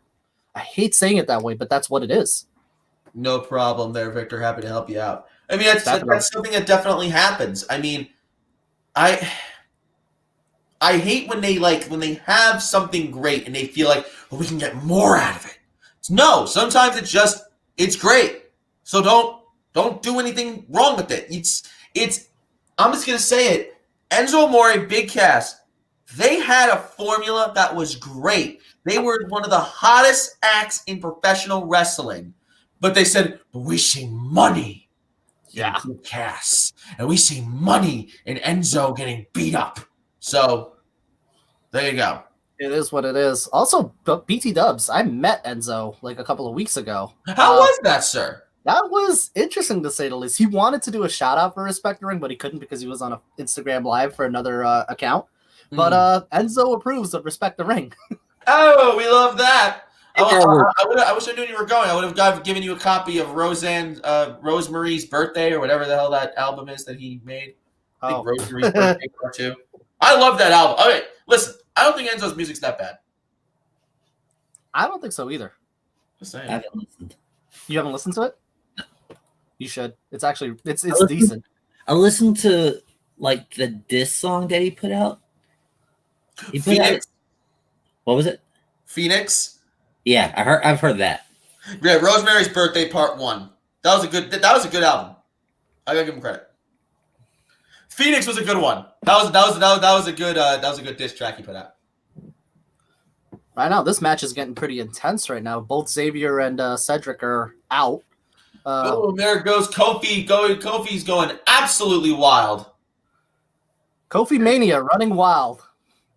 I don't care. It's still Kofi Mania. This was a man who was WWE champion. Yeah, he was, and he was a fantastic champion too. He was. So Brock Lesnar murdered him in 30 seconds. It's crazy because like Kofi's reign. I mean, all we talk about is the fact that Brock beat him in like 10 seconds, but his reign leading up to that moment was very good. Stupendous. Wow. It was Shelton, amazing. Bell Benjamin catching Kofi Kingston mid drop. That was awesome. Shelton's still showing that gold standard that he's known for. That's for sure. Whoa. I can't even describe what's happening right now. This is insane. There's so much going on right now. Trouble in Paradise. Just Cedric, but Cedric kicks out. Kofi hitting that SOS, still getting a 2 count. My God. No, that's what I meant to say. Sorry, not Trouble in Paradise. It's the SOS. Oh, yeah. I'm sorry. It's cool. I was trying to be subtle and correct you, but then you called yourself out. Always call me out, shit, man. I wasn't. You called yourself out. I'm saying, always do it. It's fine. Nick Yankas Grippo says, when the WWE throws an idea at the wall and it sticks, they will do it to death. But if some things get over by accident, they will do all they can to bury it. See Zack Ryder, Rusev Day, etc. Actually, you're saying et al. Oh. Et al. Et al. Massive difference. I don't know what et al means, but okay. I'm not educated. I don't know what the fuck that means. Well, et al, I mean, really technically counts if you're renaming something into different terms, like Street Fighter 2, Street Fighter 2 Turbo, et al. I think he really meant to say etc. Okay. Like you said. Boom! Ooh, big boot. And the springboard kick. Yes. And the pay dirt. Pay dirt, come on. Her Business see an opportunity. They have taken out Xavier Woods, and they got Kofi Kingston all to themselves in the ring right now. Troy saying New Day couldn't lace the boots of the Road Warriors and the Steiners. Wow. Ooh. So that's a fiery take there. That is pretty fun. I mean, you're not totally wrong, but at the same time, like, it's different eras, you know? It is completely different eras. You're not wrong, though. Kofi able to fight out of it, though. Going to the top rope right now. Gabriel saying, I wonder who Asuka's partner is. Big question. We don't know who Asuka's partner is going to be. Yeah, we don't know yet. Nothing's been said, and we're not going to spoil it. We've seen some news, but we don't know, so we're not gonna confirm anything. Right. A lot of speculations out there. A bunch of people's names have been said, but we don't know. I am a soon-to-be women's tag team champion. Congratulations. Chris right now is actually in isn't actually in Florida right now. That's why I'm not talking to the camera. I'm staring off into the distance, acting like I'm watching wrestling. But I recorded this about 3 days ago, and I'm in Florida. He's actually at the gorilla position right now, just ready to go. What? No, nothing. I was just doing the wait, what? Nicholas Yonkers Grippo burying me for burying his use of abbreviated Latin. Now I was just saying, I just saw a tweet said, "Congratulations to Sasha Banks on being the only person in history who could say they fought Boba Fett and Carmelo in the same week. It's officially my favorite tweet of all time." Oh, there it is! Amazing. Done! Oh, wow. But did you see how it was done? They did it. What's up? Did you see how it was done, though? Let's recap it there. Let's recap it. Everyone's celebrating. What happened, Chris? Shelton was going to, I assume, hit a T-bone or a flatliner or something, but Cedric tagged himself in, hit the, what is it, the backbreaker or something like that? Lumbar check. Lumbar check, and got the pin, and Shelton and MVP were both pissed. But Hurt Business, dripping in gold. He is hurt. I was just commenting. Continue, Chris. I'm sorry. Oh, that's it. I was just going to say Cedric stole the win for them. Oh, you said but. And I'm like, there's something else? That was fantastic. Oh, I said but they got the win. So got it. So, guys, you just heard it here. The Hurt Business wins the Raw Tag Team Championship. Of course, that is represented of Shelton Benjamin and Mr. Cedric Alexander. Going back to what you said there, Mr. Andrew, this is the first time he's held a tag team belt since the days with Charlie Haas in the World's Greatest Tag Team. Just the replay of it? I did. That's interesting. But it doesn't look like Shelton's too upset about it. I mean, they operate as a unit. So, I mean, when one person wins, they all win. You know? Yeah, but Cedric has been kind of driving I want to be the focal point within the past about 3 weeks. I was about to say, like, it's a good thing you pointed that out. It has been noticeable that Cedric's been kind of been a little cocky lately. Mm.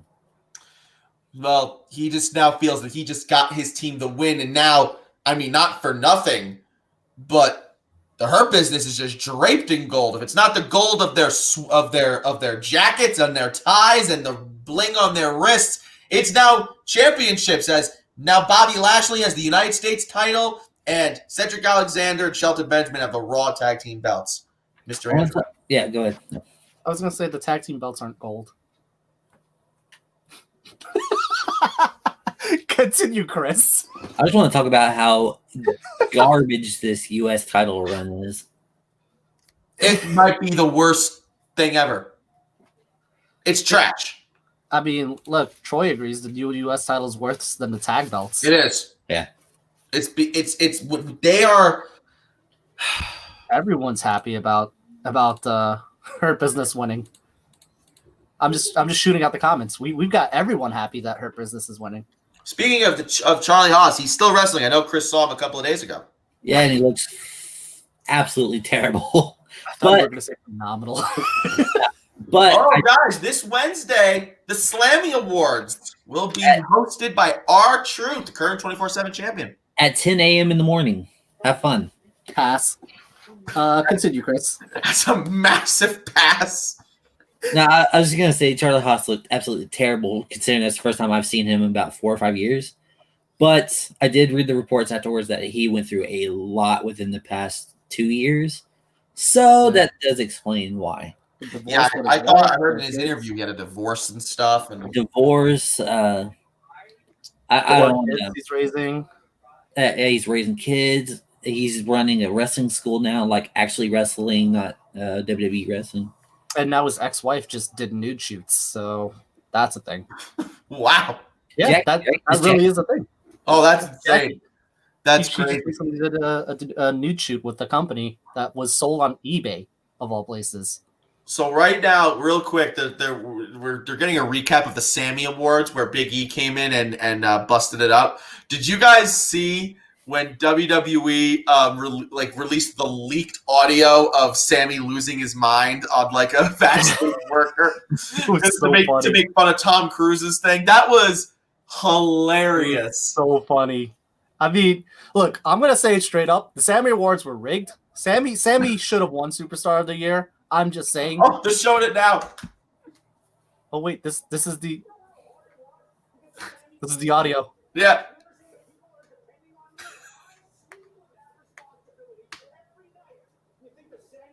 So great. It's so great. You're because of me.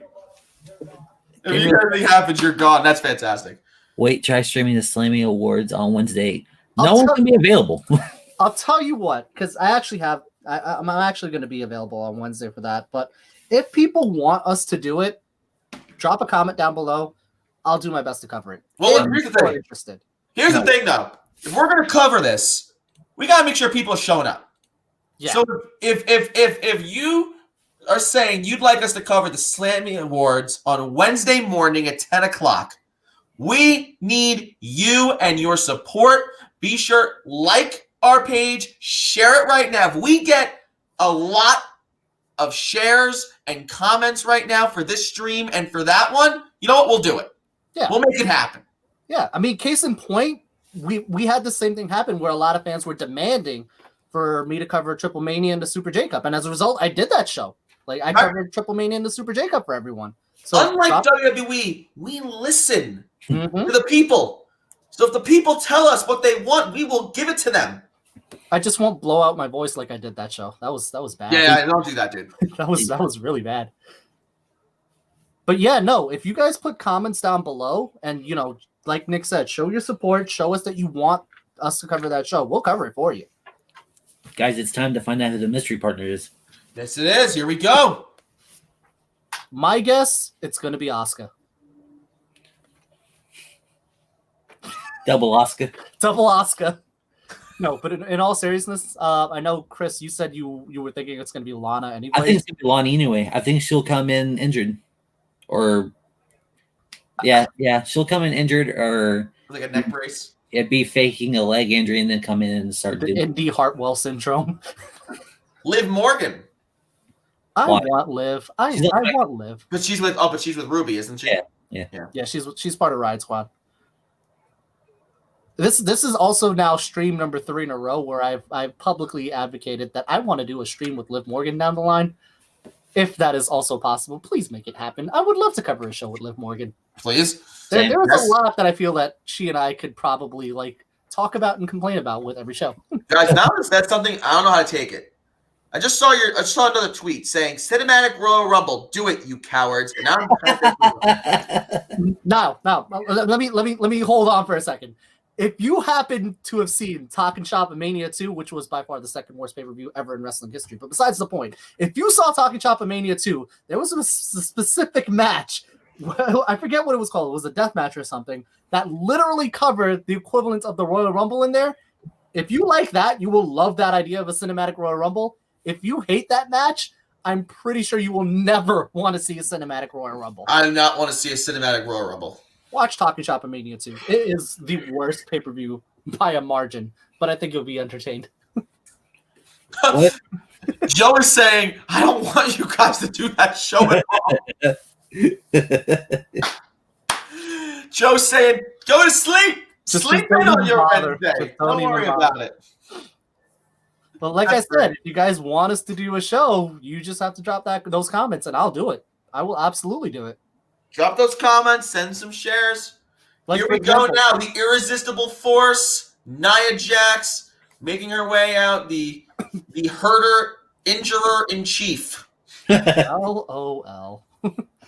So, case in point, we also had fan demand, a lot of fan demand actually, like everyone blowing up our inboxes to do Wrestle Kingdom nights 1 and 2, as well as New Year's Dash. So we are going to be doing that. Oh, that is going to be a thing. I will be covering Wrestle Kingdom both nights and New Year's Dash because everyone was demanding it.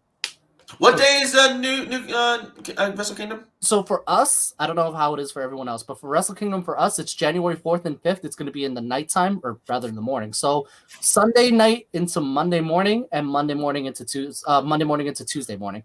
Well, you know what, sir? Guess what? What?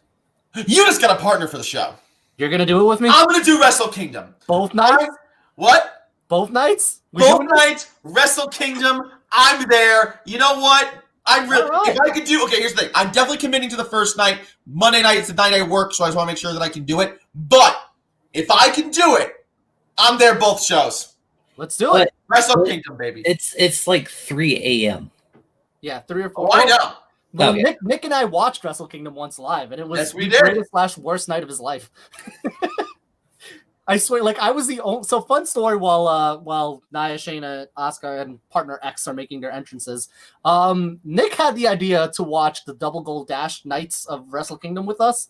So what we did was for night 2, when we capped off with Okada versus Naito for both titles, and it got to the point like we ordered pies of pizzas for ourselves, and Nick. Thank God for Domino's, man. Nick and one of our other mutual friends, it proceeded to get to a point where we were doing laps in his living room just to keep them awake. Black coffee. I'm doing anything I can to stay awake. And we were like, it's 6 o'clock in the morning and it's not even the main event yet. What the fuck? I am just sitting in a chair, just enjoying the show and absorbing everything. I'm just like, this is normal for me. These two are doing laps in like the living room and just like drinking coffee and just complaining the whole night through. And then we just never slept. No, we didn't sleep. We did not sleep. There you go. There's the third person.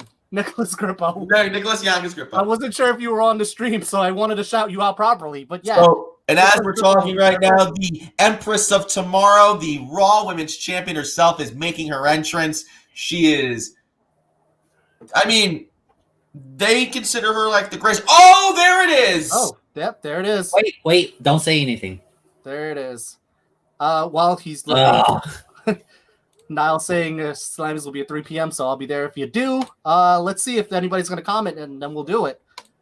Troy saying Monday on Raw, Nia Shane Pop versus Panty. Do not do that. Do not do that. Nobody wants that. I don't want to see Nia in a bra and panties match. But guys, I guess I can say it now. It's been a few minutes. Let's say it what it is. The person who is the mystery partner for Asuka is Charlotte Flair. The Queen has returned to WWE. So it's not Chris. We thought Chris was going to be in Florida. It's not Chris. I'm here. Chris is here.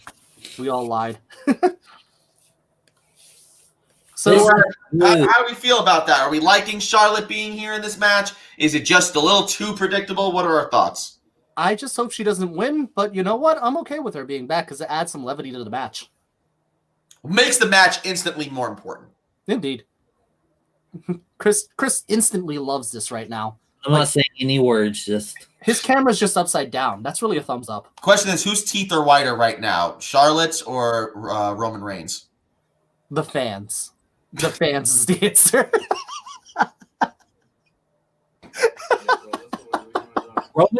Roman's teeth are like fluorescent, like LED lights. The Charlotte's are just bright. Roman's teeth could signal like the next galaxy over if you shined my ring light on them. Guys, can I do a quick little guess? Do it. Charlotte costs Asuka and feuds with Asuka, and Nia and Shayna retain. It's possible. Sets up a Charlotte versus Asuka feud. Yeah, there's no way we have a face Charlotte right now. All right, that's one person's opinion. Our man Niall here is saying, I knew they were winning before it was announced to be Charlotte. I know even more now that Charlotte and Asuka are 100% winning, which I'm not mad about. He thinks, so there are some people that think that the challengers will win tonight. I mean, it is what it is. I wouldn't be surprised, but I gave my idea. I'm just going to answer a real quick question from Martin saying if we're going to do it at 4 a.m. or 3 a.m. regarding Wrestle Kingdom. When it goes live, the question is, the X factor is if they're going to show the pre-show matches, which last time was the New Japan Rumble and as well as the Stardom match. If those are going live, we'll cover them. But if they're not, we're going to do it when the show goes live. So stay tuned for those time frames. Hold on, I got something. Go for it. Roman's teeth could signal ships if the lighthouse. Roman's teeth could power like a solar panel. For the You're gonna next see 5 Roman years. Reigns spinning like on the top of a tower. Ooh, ah! It's like Godzilla. Ooh, ah! Oh my goodness. It's a Fuzzro Da from Skyrim. Just ooh ah. Charlotte Flair's in the ring now. Big clothesline onto Shayna. Big attack onto Nia. She's going right for a figure four. Dope. Joe, thank you so much for having us, man. Thank you so much. All of that support really adds up, honestly. Let's see. I'm just catching up on the comments while you guys are. Go ahead. Go ahead. Official times for both nights of Wrestle Kingdom is 2 Central. Also wishing it was Lana wearing Charlotte's gear. Oh, that's funny. I think that's everything. I think I got everything. Charlotte trying to, I don't know what she's going for here. She has her arms wrapped around Nia Jax. Nia Jax just knocking her into the corner. Oh, man. She's wrestling Nia on her first night back. Yikes. Oh, God. Okay. Okay, so which implant is going to get busted by the end of this match? My vote's on the right one. The walking injury reserve. The walking IR list. Troy says Charlotte lost her 2 biggest pops of the year, unfortunately, due to this crazy world, WrestleMania and TMC. No, Charlotte's about to lose her 2 biggest pops in this match when Nia drops her stomach first. That's what's going to happen in this match. I'm just saying. She's going to get a Ric Flair chop, and it's going to go, poo! You're just going to see, like just left and right. Just straight left and right. Ooh, a code breaker by Asuka onto Nia Jax. Nia Jax reeling a little bit, trying to get the big person down. Oh yeah, she's reeling all right. She's just reeling slowly backwards into the turnbuckles. just Nia with the straight right. I'm pretty sure that was the same punch that injured Becky Lynch. Yep. Oh, Asuka's holding her face a lot now. Oh, here we go. This is how it starts. This is how it she punched her in starts. the chest, but just tag in Shayna. Please tag in Shayna. Oh, thank God Shayna's in the match now. Oh, thank God. Bleeding. Asuka's bleeding. Asuka's bleeding? Blading. Oh, blading. I was about to say. That's why she's covering her face. You had me scared for like 2 seconds if she was bleeding off the Nia punch. I was like, what? Not again. Sasha Banks, excuse me. Shayna Baszler going after the arm of Asuka. Really, really, really stretching it out. Here's the important part, too. Going after that one arm negates the use of the Asuka lock. Absolutely. That's important for this match. 150%. Indeed. Troy saying Nia should be back in the PC, not Keith Lee, and yeah, those fun backs could deflate again in more ways than one. Yeah, no, so like I'm sure the news have come out about all those performance centers send-offs back to like Keith Lee and Otis and everyone else going back to the performance center. I don't see that necessarily as a bad thing per se. If anything, it's more of a bonus because like think about it. When you're on the top of the world in the wrestling industry, the last thing you want to do is be complacent. Otherwise, you're going to stagnate. And I think them going to the performance center, even though I feel like it's a little bit over-exaggerated how it happened, is just more of a bonus to them. I think to go off your point, Andrew, it's a common misconception that people do where they say someone's getting buried because of that. People say, oh, Keith Lee and Otis, they're getting buried now because they brought them at the PC. No. You know who's buried? People that WWE doesn't even think about on a daily basis. Exactly. People that when they're in the creative room, they're not even somebody on their radar, somebody that they don't even care about. They're not in any programs. They barely exist. Exactly. They look at Keith Lee and Otis as people that say, listen, these people have something.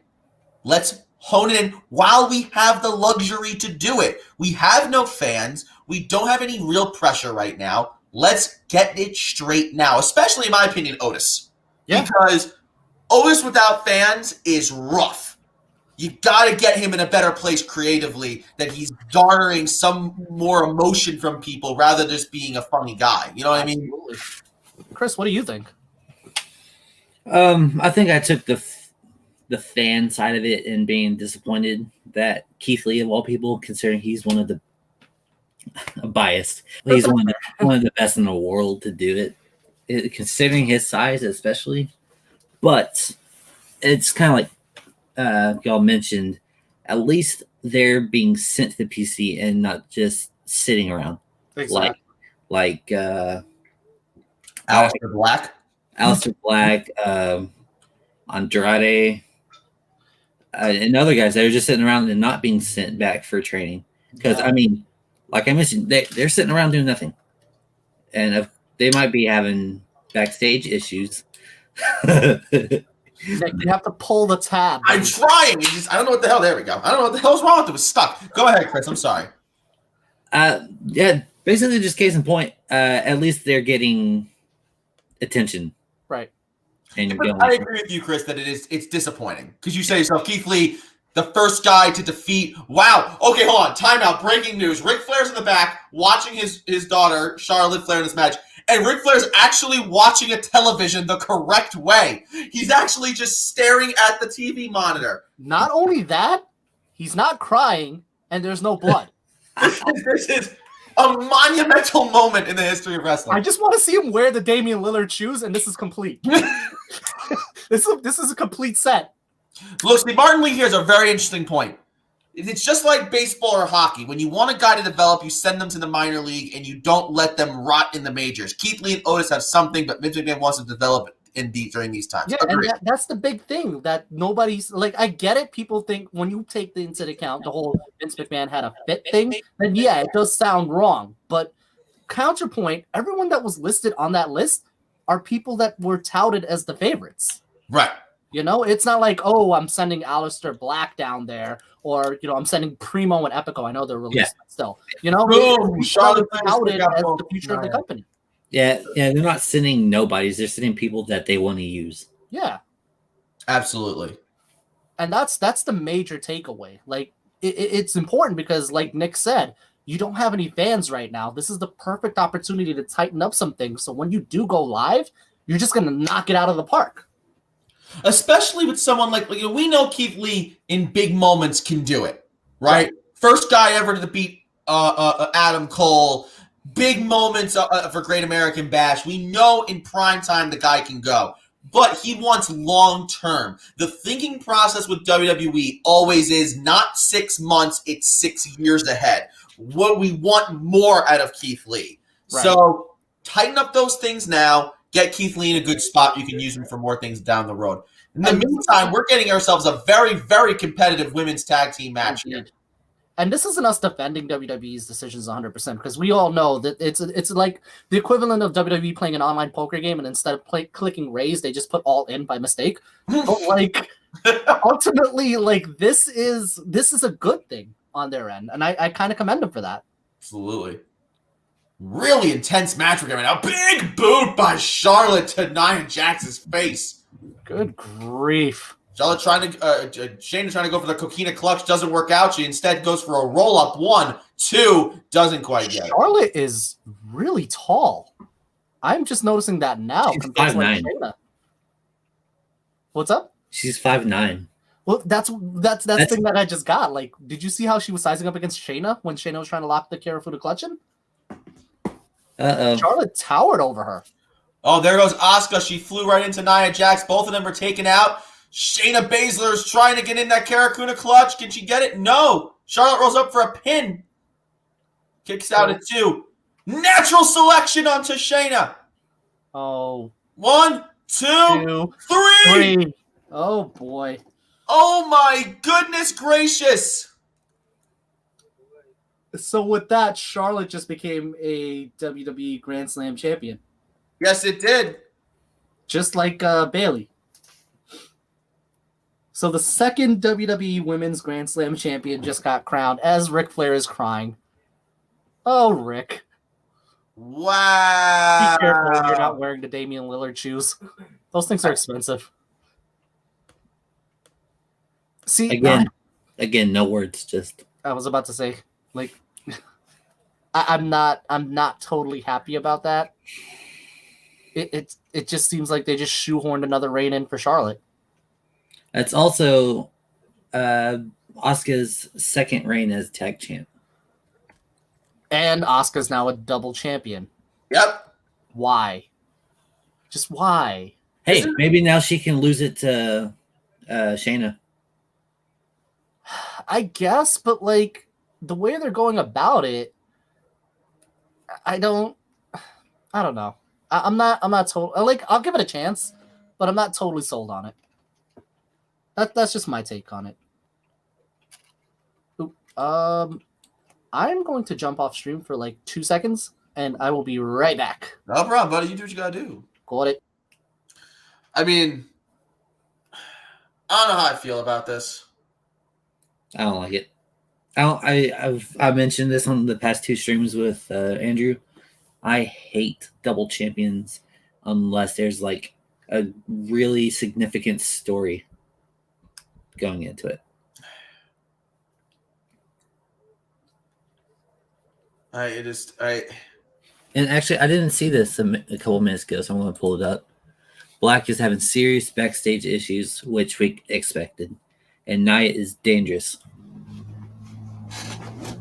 Nia is dangerous, which we also agree with. She needs ring work and how to work safely. Yeah, I mean, it's crazy to think that she's still a main roster player, let alone hired. What I really don't like is the fact that the problem with Monday Night Raw's women's division was it was booked very top heavy already, and here it is again. I get it. You have I didn't mean it like that. I'm speechless. But it was such a select few had any kind of push and any kind of attention, and now we're right back where we started. You bring in Charlotte, but it's not just personal. Now you have it; it's concentrated in those 2 women, especially Asuka. Charlotte's going to want to feud for the belt, for the Raw Women's belt. I mean, I don't know. I'm not a big fan of it. So here's my thing on it, and sorry if I cut you off, Chris, but I wanted to point that out in particular. The fact that in that list, they never mentioned Nia. They never mentioned like any of the women for the most part that were supposed to go back down. I don't think any women were reported. No, none of them. And that's the big takeaway. The fact that they weren't really invested in having the women develop. Because like the obvious is that, someone like Nia, who's very injury heavy, would be more prone to tightening things up in the performance center. But she wasn't listed. And that I actually just thought something like, he's one of my all-time favorites, but Seth has a history of being a very unsafe worker. Indeed. And they obviously never want to move him because he's a absolute main roster, main top superstar guy. Ace for them, absolutely. Yeah, ace, exactly. But, I mean, you don't see Nia as an ace, and she has a longer injury list than probably half the locker room combined. Absolutely. Niall actually makes a good point too. Asuka and Sasha Banks are Grand Slam champs too. Yes. So it's Asuka, Sasha, Bailey, and now Charlotte, I believe. All 4 of them have won the Raw, SmackDown Women's Championships, the NXT Women's Championship, and the Women's Tag Championship. Real quick here, I want to pull up a comment from Martin Lee. I don't know how I feel about this one. On one hand, Nia and Shayna were just getting to gel as a tag team, but just as they're starting to gel, you get the titles off of them. On the other hand, this makes sense now with how Charlotte got injured by Nia. Okay. Does it now also free up Shayna Baszler to go face for the Raw Championship? I feel like, it was already established from the get-go that Nia and Shayna were about as compatible as oil and gas. Right. Because they were already friction. Yeah, they kind of forced togetherness, but they weren't really together per se. So I guess this would probably free them up. One's probably going to blame the other, and then they're going to fight for a bit. And maybe that'll establish who's going to face Asuka. And I guarantee you they push Nia. Probably. I hope not. Troy saying, Dana has been getting noticeably better in the ring, and Mandy has turned a corner, and both are toast again with Charlotte. Yeah. This also means that the Riot Squad are probably not going to get the tag belts anytime soon. I can see why. Okay, so Asuka and Charlotte are clearly going to lose the titles before Mania because there's no way that Asuka defends both at Mania. No, there's no way. Who takes it from them, and what do you set up for Mania? I mean, you could do what they did for the first Mania where they had a fatal 4-way. Maybe just get as many teams as you can in there and have someone just win a crapshoot. I mean, it's possible. I mean, ROH's Final Battle, they did that exact sort of that same theory with Jonathan Gresham defending the Pure Championship as well as the Tag Team Championships on the same show. Yeah. So I mean, it's not unheard of people doing multiple matches on nights. That happens more than you'd think. Sure. But I mean, as the biggest Iconics fan you could find in me, I'm glad that they finally won, but there's absolutely no reason why the Riot Squad has not had the titles yet. There's no reason. Doesn't make any sense. Indeed. Real quick here, I want to pull up some comments here. We got Niall saying, now that Shayna and Nia have lost their titles, if Belair doesn't win the Rumble, which is unlikely, but if she doesn't, Baszler is winning it. That's a very fair point. That's what I was thinking too. Martin Lee is bringing up, I'm saying Martin Luther, but it's not. It's Martin Lee. Martin Lee looks like the Fiery Inferno match is the main event. How do you see this cinematic match happening? To follow up with that, Fiend versus Orton is main eventing. Damn, that's surprising. But I thought Reigns and Owens were going to take the final spot in the card. Well, the fact that it's a main event now means it's going to be a cinematic. It's got to be a cinematic, right? It's going to have to be a cinematic now. No. With that said, you guys discuss this. I'm actually going to bounce out for a minute. I'll be right back. Okay, bye. Let's talk about him behind his back. No, I'm kidding. I'm kidding. Man, that Nick guy. Anyways, that Nick guy, man, how about his opinions? Garbage. No. Anyways, what are your thoughts first? On what? On the Firefly Inferno match and how it's gonna go. I don't know. I really don't, because I thought about a cinematic match earlier today, which now that we think about it will probably happen. If not, that leads into them actually having their match tonight. Mm-hmm. Like half and half, begin the match on a promo, finish the match in ring. And yeah, I don't know. We'll see. There's only, because they had the kind of half cinematic match at Mania right years ago. And you still doing a show? Oh, okay. So I thought I heard something on the other side. I was gonna say, the way it goes, I hope it's gonna be. Oh, Gabriel's leaving.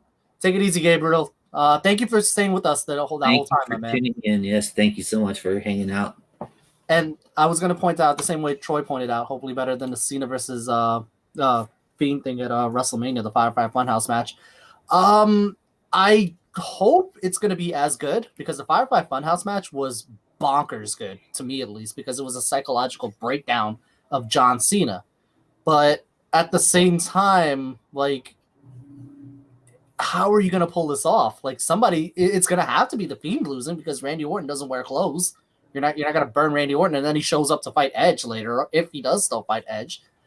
But like I said before on SmackDown, the one thing that I have in my head that I really want happening is if the Fiend were to lose the match, that he comes out like on fire with the mandible claw on Randy Orton to end the show. As an Inferno match, it just ends in a pin? The Ring of Fire with Bray Wyatt and Kane way back when, that one ended in a pin. But this one, not so much. The Inferno matches generally are whoever gets set on fire, they lose. You know, I could see the Fiend just completely catching on fire. I think so too. It would be a sick visual seeing the Fiend on fire still wrestling. I mean, wrestling while on fire? No. It's not going to happen. It absolutely won't. If it does happen, then that stuntman needs to get paid like big time. Like paid big time. All right, let's get some of these comments out of here. Yeah, absolutely. Let's see. We got Troy saying Ruby isn't shareholder friendly, super talented, but not the face of the company, much like Shotzi. That's fair. I mean, Ruby hasn't really been much of a shiner on the mic per se, but like her and Liv are very likable. You know, especially Liv. She's very personality friendly. Oh, yeah. That's my thought. What do you think? I love Liv. Ruby, like Troy mentioned, super talented. She's very good. Absolutely. I'm personally not a fan. I mean, as Riot Squad together, yes. But just her character, I guess, I'm not huge on. Fair. But in ring, yes, she could be a top star. Just altogether, I don't see it either. Yeah, no. I would agree with them on that. Like, she's not very marketable. I mean, like, she can be, but not to the extent of like someone like Shotzi, who's just very explosive and in your face, so to speak. And they could definitely pull a New Day thing and Ruby just change her hair color a lot, sell all kinds of different colored merch. Yeah. But adding to these 2 points right here, now saying Reigns is surely winning, and Troy saying Jimmy Uso is gonna this time. I don't know if Jimmy's healed. Have you heard anything about Jimmy's knee being healed up? No clue. I have no idea, because if he's healed up, he's definitely coming in for this match. If not, Jey Uso is probably going to interrupt. Yeah. Niall said both cinematic matches at Mania were really damn good.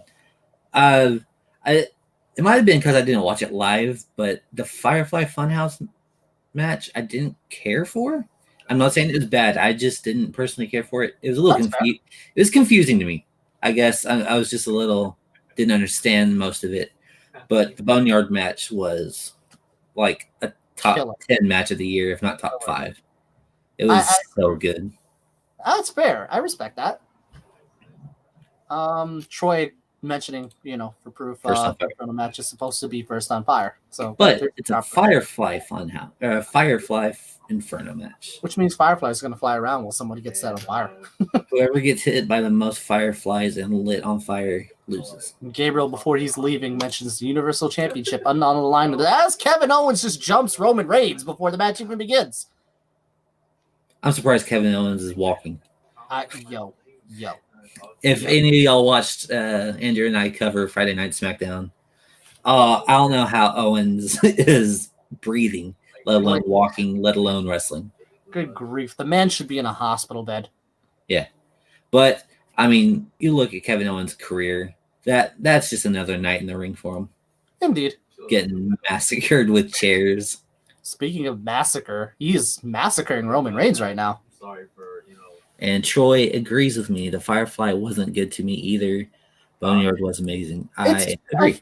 That's totally fair. I respect that. To me, I liked both those matches, but to me, they each have their own different flares. Like, the Firefly Funhouse match was the psychological breakdown match, because it showed everything that you wanted, that you hated about John Cena, that it broke down who his character was. It broke down every facet of his character and rendered him moot.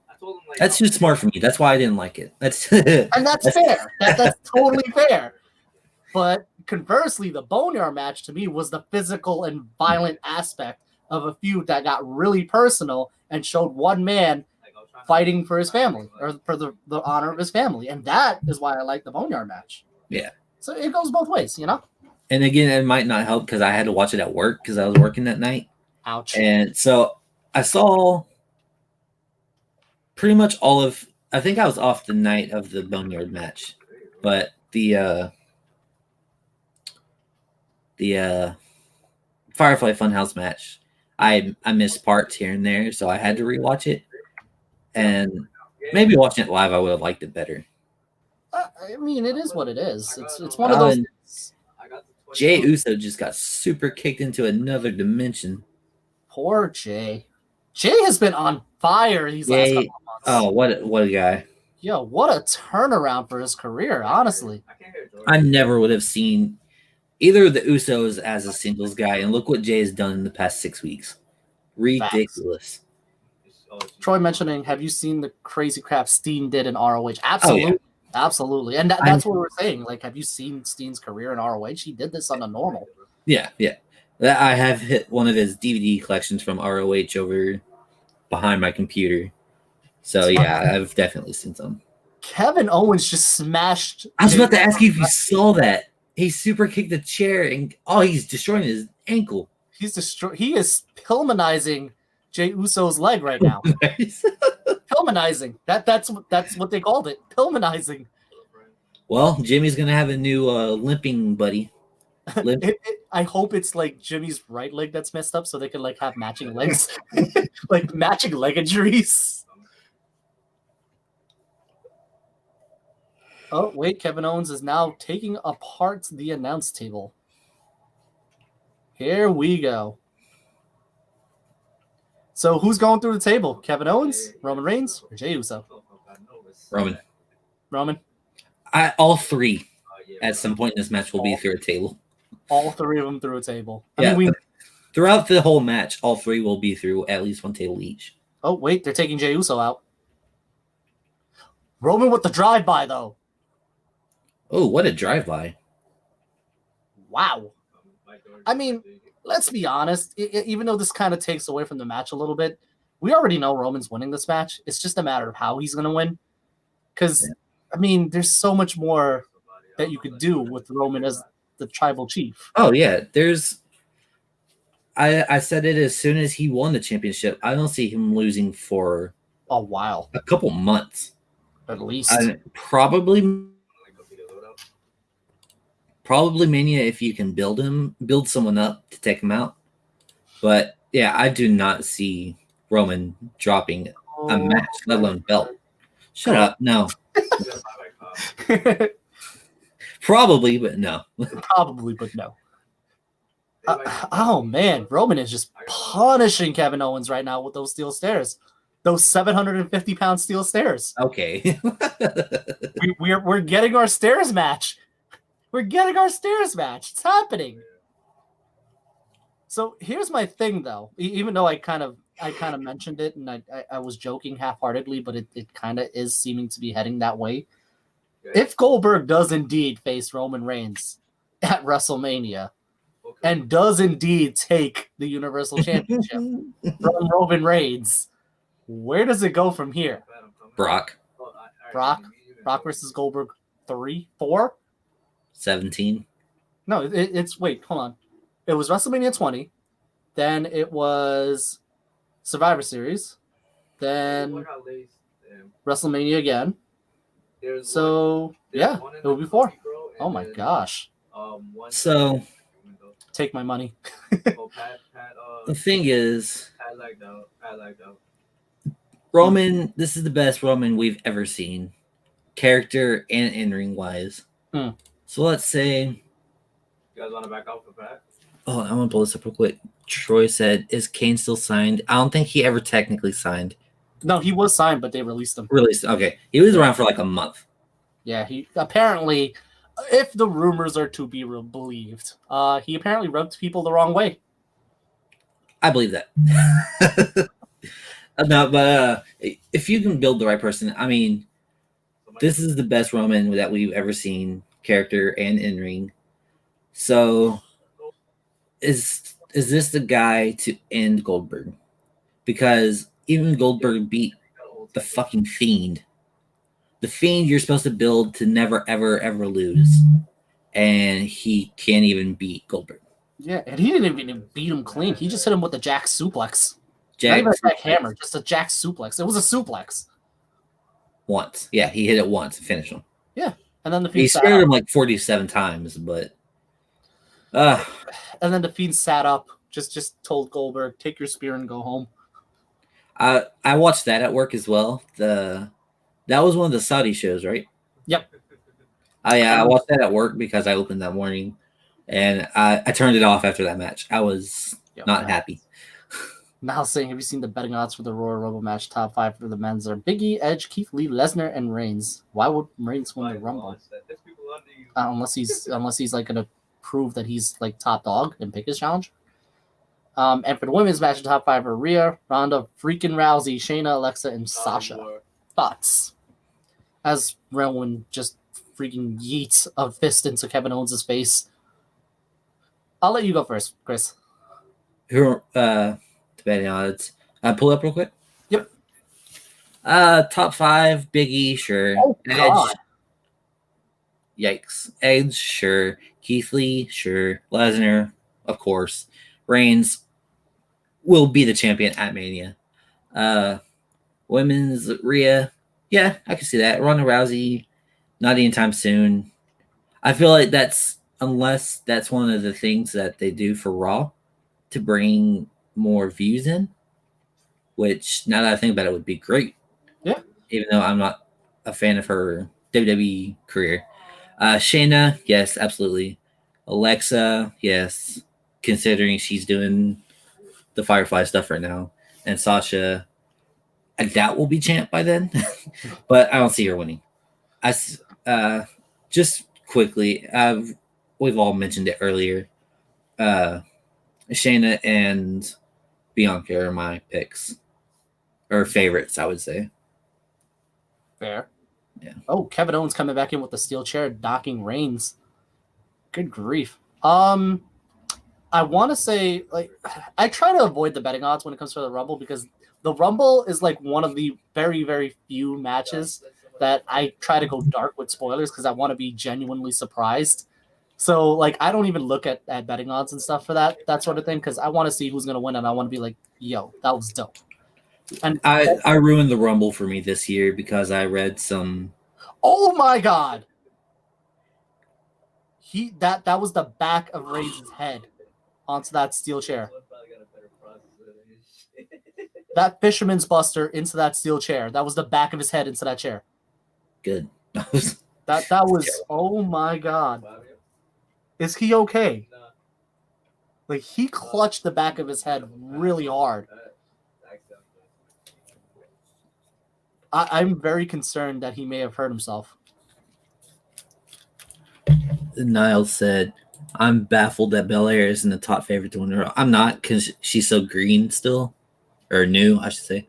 But, I mean, that's the same thing for putting Rhea up there. I mean, yes, she had Mania match last year. She has been on there goes Jay. Jay's back after having his leg pilmanized, and now Kevin Owens and Jey Uso are fighting while Roman Reigns is down. Sorry, I didn't mean to interrupt you. I just wanted to. Oh, you're good. You're good.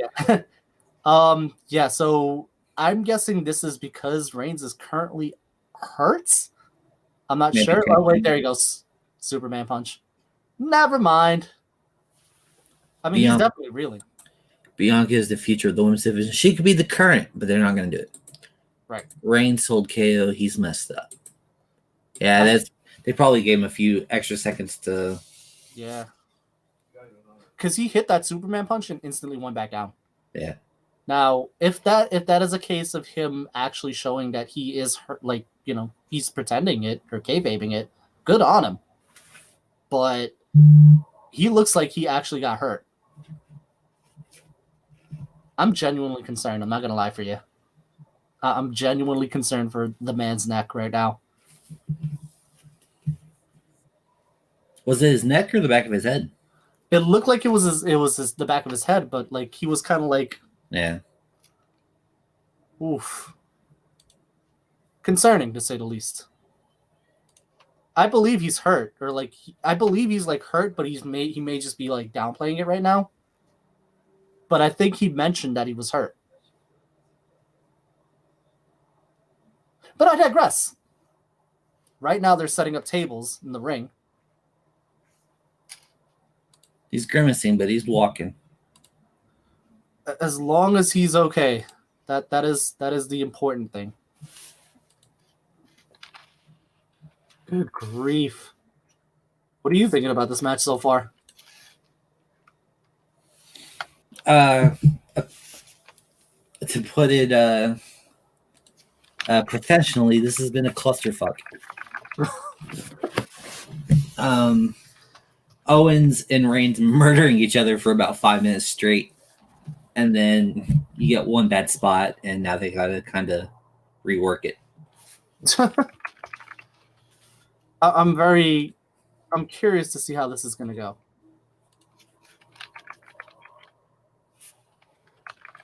I'm very curious. Like I am just very observed right now.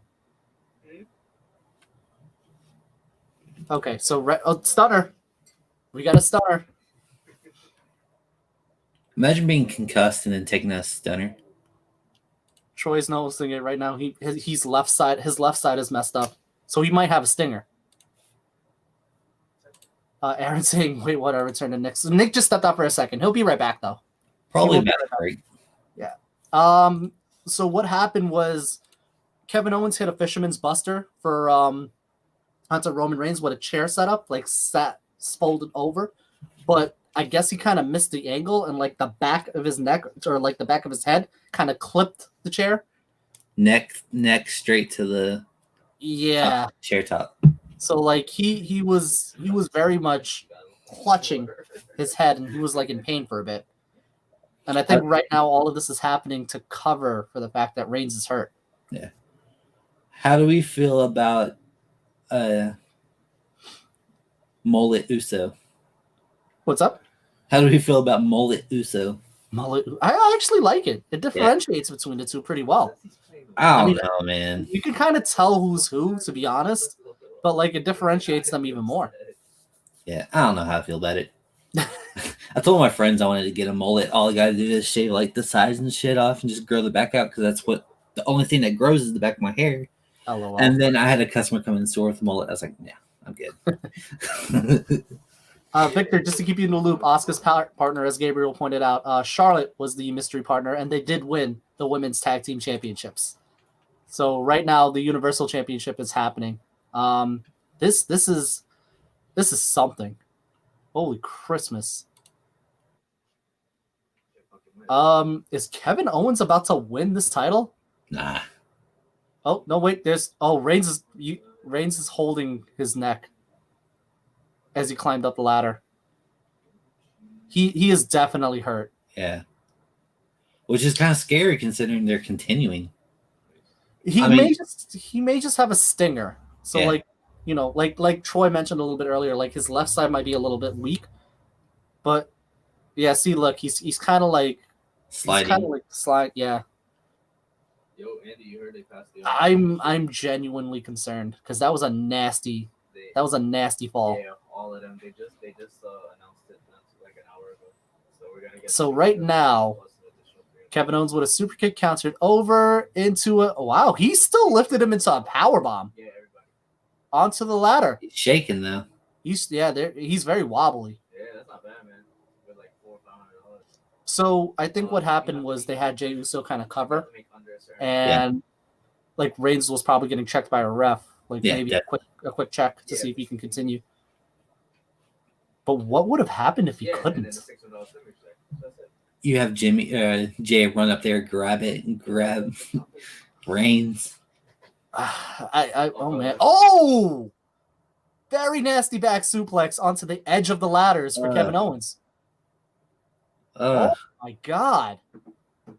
Look at this, Chris. No, I saw it. I saw it live. But look at it again. My God! He didn't just drop him on it. He chokeslam-esque. Wait. Okay. Look. He can't. Yeah, he can't even really pick up the stairs.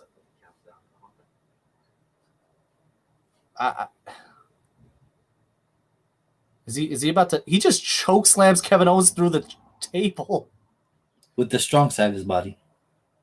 That was Troy said it best. That was clearly a receipt. That was a receipt, indeed. That was a receipt. Roman's like, "Hey Jay, help me! I can't climb." Like Jay's just like half dead right now. Hey, he even struggled with that choke slam. He did. He absolutely did. That was more like shoulder weight, if anything. Yeah. He just yeeted the chair right onto Kevin Owens. Just straight yeet.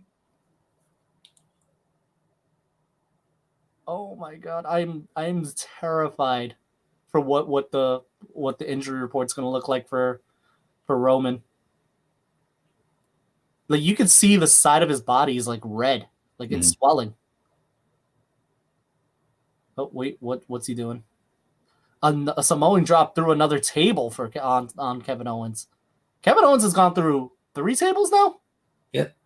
3 tables and 2 ladder spots in the span of 10 minutes.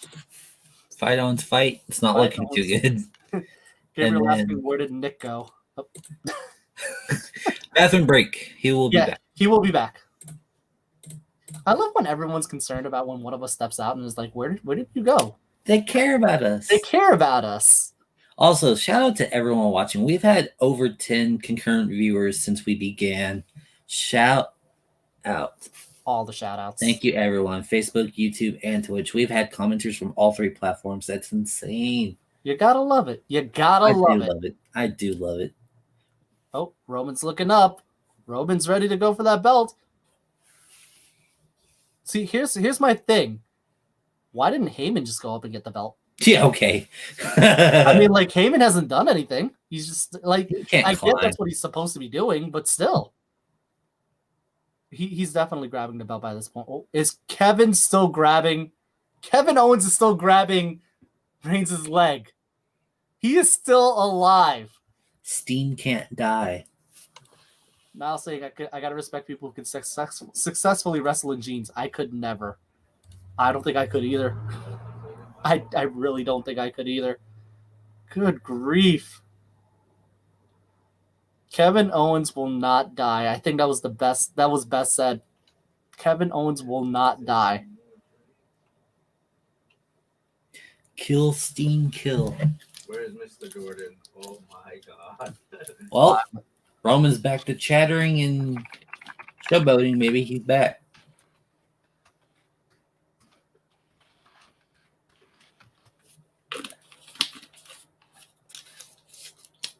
I'm just observing what happens. Oh, okay. So Kevin is just, and there's the spear. There was the expected spear that was going to drop. That'll do it. But that left shoulder. Yeah, he went back to that arm. He's definitely hurt. It's a stinger. I think Troy called it. It's a stinger. It's got to be a stinger. Kevin Owens is done. That's it. That spear was the selling point. If Roman can get up and climb. Can he, though? That's the terrifying part. Can he actually get up and climb? I'm genuinely concerned for that man's shoulder right now.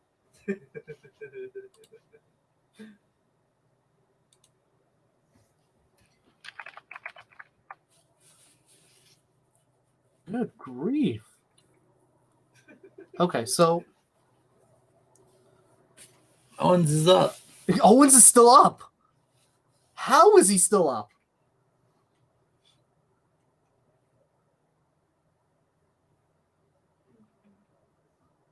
I like that, What more can you do to Kevin Owens that hasn't been done right now? Oh no, he's gonna spear him again. Through the barricade? Yeah. Oh God! Oh.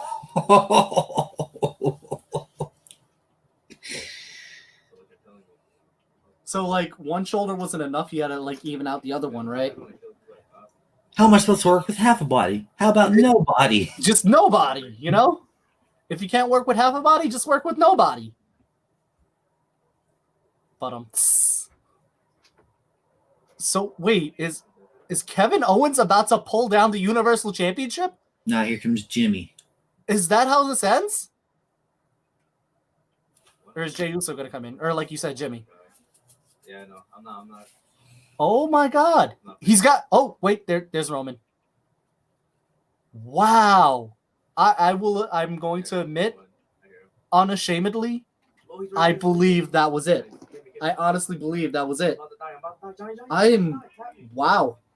Jordan was right there. Look at my health. And you know, as sideways as this match went towards the beginning, middle, maybe middle third, this match has been insane. Good grief. You're absolutely right. I have. Hold on. What are your thoughts on this right now? Because I feel like I've been commenting the whole time, but I never actually asked what are you thinking? I think it hurts to see that someone's like legit hurt, Oh, he just kicked him in the throat. He just kicked him in the throat. It hurts to see someone that's actually injured continue wrestling. Absolutely. Like, I mean, with a stinger, you can kind of like gun it. I don't care if you but break a finger and continue. Look, I called it. All 3 men went through tables. I called it. Shout out Sin Cara breaking a finger against Alberto Del Rio and stopping the match. And yes, you did call it. You absolutely called All it. 3 men went through tables. Let's go. But like, is Kevin Owens going to win this match? Look at what's happening right now. Like Kevin Owens is the only one up, unless Paul Heyman runs it right now. Kevin Owens is staring right where Jey Uso is. Where's Omos? Where's Omos? Kevin's got the belt. Kevin has the belt. Kevin has the belt. Oh my God. Nope, Jey Uso. Yo, I'm marking out. I'm sorry. Like this is exciting. How much more can one man? This is kind of reminiscent of the Attitude Era. I'm not gonna lie to you. All 3 men have died. Stunner. This is reminiscent of the McMahon-Helmsley faction when Triple H and The Rock kind of went face off, and like Triple H's faction will always like stop The Rock at every time when he's just that close to winning. That's what this is right now. Niall is having the same reactions as you. He got too excited when Owens almost grabbed the belt. He's got it. He's low blow. Wow! Punched him right in the dick. Punched him right in the cock. Oh, he's got the tribal lock. Tribal choke. Is it tribal lock or tribal choke? Tribal lock. Tribal lock. Troy, yep. Oh, sorry. I forgot I can pull these up now. That Velcro, belt flop again. Yep. Oh my God. Roman retains. Yeah. The Roman's going to retain. That's it. He choked him out, like, right on top. And there you go. He just pushed Roman off. I can't. And there it goes. Shout out to Roman for finishing that match. Yo, round of applause, man. That was intense. Yeah, that was scary. That was a match.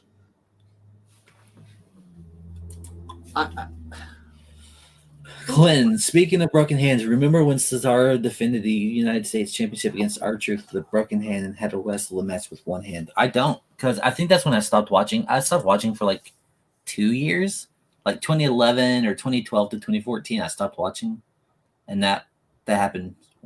I mean, hey, Cesaro wrestled with teeth up his skull, so I mean, I don't doubt it, honestly. Gabriel going, go Kevin Owens. I mean, honestly, this made Kevin Owens look like a rock star. I don't even know what. I think it made Roman look like a rock star. It absolutely made Roman. Both, yeah. But. Luther saying, I don't like Roman. Yeah, I mean, he is pretty dickish for what he's done this entire match. I will admit. Speaking of dickish. Speaking of dickish, nutshot. Troy saying, but that can't grab it, and then Roman takes it like nothing with one arm, ruins the illusion of the grasp slip. This is true, and something that may sound stupid but doesn't amuse. The titles being Velcro instead of actual studs make them way less prestigious. Absolutely, it makes them look like cheapo replica belts rather than the actual title belts. And it's fun because the replica ones have studs. Yeah, ironically enough, right? Unless those foam plastic ones. Or those foam toy ones. Yeah. Those have Velcro. Those have the little clasps, right? No, the Velcro strips. Like the little toy ones at like Walmart and stuff. Yeah, those have the little Velcro strips. And those, they're meant to have that because they're toys. Yeah. Gabriel Roman retained. That was a match. Holy Christmas. I have no words. Speaking of Holy Christmas, it's Christmas week. Lol, it's Christmas. Are you ready for Christmas? I mean, I work, so I don't really care. That's what I was like, are you ready for Christmas? Fatal Destiny, Aaron. Oh, it's gone. Nope, there it is. Am I the only one surprised at how close Kevin was? Thought there was actually one spot where he looked like he would win. Yeah, a couple of them. Where'd it go? Troy mentioned the slips, the grasp slips, where he could have won multiple times, but you have to make it look good. Indeed. I was gonna say something and I totally just brain farted. I mean, there was a lot to kind of just recall the thought that I had in my head. There was a lot that happened during that match where I believed Kevin Owens was going to win, even though I said it at the beginning of the match, it's pretty clear Roman was going to win. Yeah. You know, and that's the type of thing I love to like be wrong about. Like, yeah. I'm like, oh, Roman's going to win. It's clear Roman's going to win, but how clear will he win? And then like halfway through, I'm like, Kevin Owens is going to win. Kevin Owens is going to get the belt. Yeah, we've been watching wrestling for so long. We can predict about 80% what's going on. But both TLC matches tonight were up in the air for the first match. All three men could have won. In that last match, Kevin Owens had the belt probably 2 or 3 good times and still couldn't get it. It all goes back to the core thing with wrestling. You have to suspend your disbelief. Like, you obviously know that it's not real, but the internal logic with wrestling is that it is real. So you kind of have to tune into that internal logic in order to kind of enjoy yourself. Otherwise, you're just going to look at backstage things and just be like, oh, you know, this is happening, therefore this is going to win. And then it just ruins the whole moment for you. Yeah. You know? So Niall mentions, in Scotland, we can't celebrate Christmas with any more than 4 other people, so my family decided that Zoom is the best bet on the day. Kind of the same thing with us, too. Like, we're kind of limited here on how many people you could have over for Christmas. Yeah, and here in Texas, in dumbass redneck town, you're not supposed to have any more than 10, but everyone's going to do it anyway, and it makes me mad because we're not going to get anywhere with this. I mean, I know the general consensus is that America is filled with idiots. Which is 99.9. Am I back? Yeah, you're back. That just pissed me off. 99. No, I'm going to say 100. 100%. America is stupid. But before I continue your thought, there's the confirmation Royal Rumble is happening January 31st. Which is later than usual. Indeed. Interesting. Maybe they're giving them an extra week or 2 to try to get an audience. That's literally what I was about to say. I think the late thing is just to see if they can get confirmation, if they can have fans. As we got for Friday, we got a confirmation. Intercontinental Championship on the line. Sami Zayn versus Big E. Title change. Maybe. It's possible. It's a holiday episode, which means naturally... It's recorded. Yeah. Oh, boy. Oh, here we go. Are you ready for this one? Are you ready for this match? The Firefly Inferno match. I don't even know what to make of this one.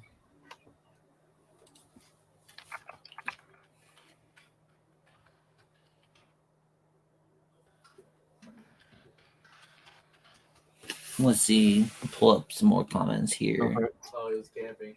Troy says they went easy dub with it. Roman wasn't as trained for it as Kevin is, but Roman still did especially well working with the Stinger. Heyman was calling spots.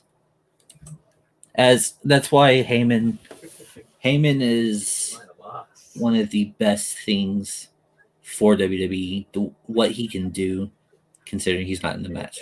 One of the best call. He can spot. He can call. He's, I would say, probably one of, if not the most important person, on-cam person. Absolutely. I mean, of course, he does his stuff behind the cam too. Yeah, true. But I'll put Paul Heyman over as far until I can't breathe anymore. If only everyone else could do the same thing. I mean, to be fair, he does have his moments where he can be kind of not very friendly, to say the least. But, you know, Big E's winning the title on Christmas Day. You're calling it. I mean, I'm upset because, you know, rightful Intercontinental Champion Sami Zayn deserves to have his Christmas with the Intercontinental Championship. I don't know how to feel about it. Of course, I want him to be a champion, but at the same time, I want him to win the Rumble. This is true. That's the trade-off. So I'm on either rope. That is the trade-off. They're not going to Ultimate Warrior Big E by just having him like hold 2 belts at the same time.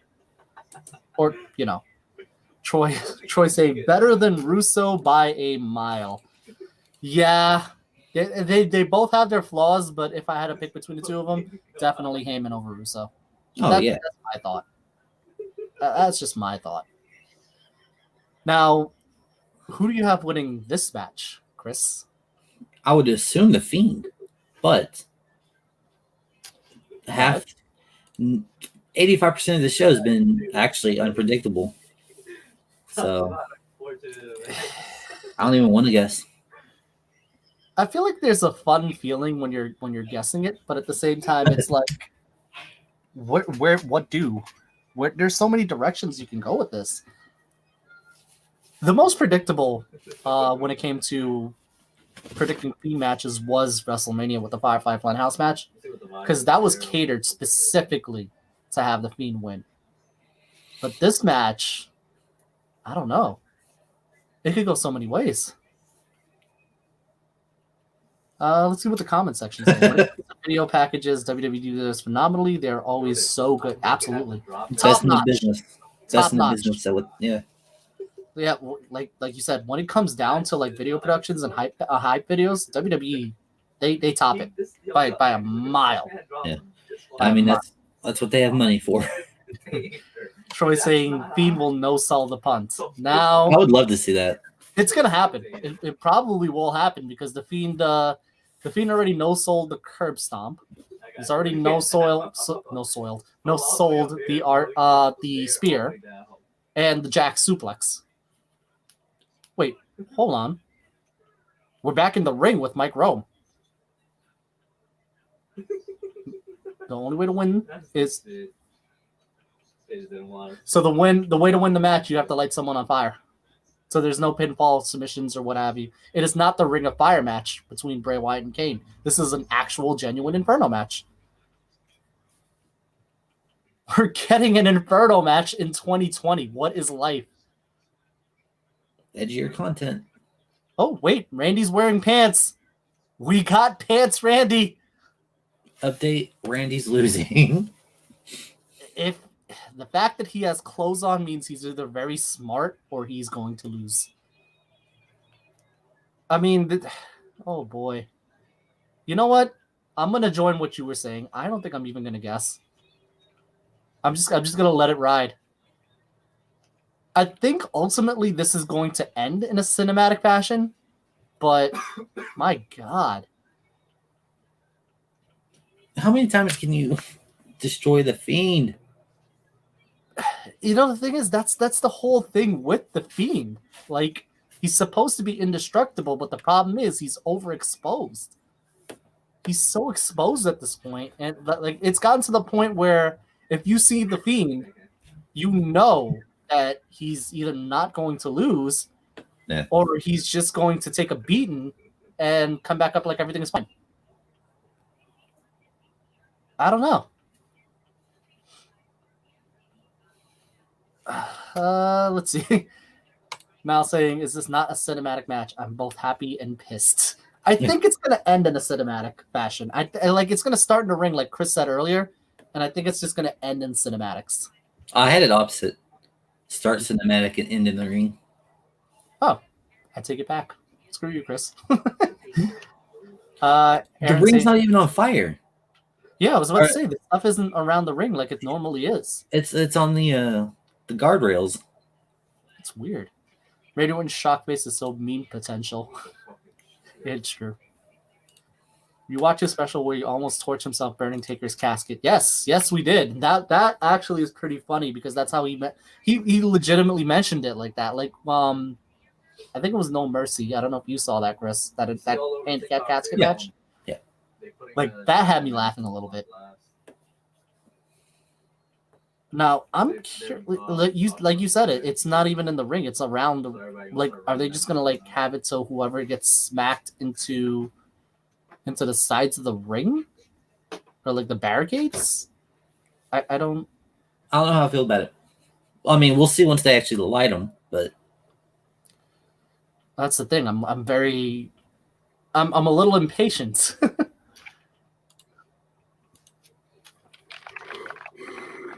Right there, champ. You're almost there. I'm so tired, dude. I'm kind of hyped just because it's this match.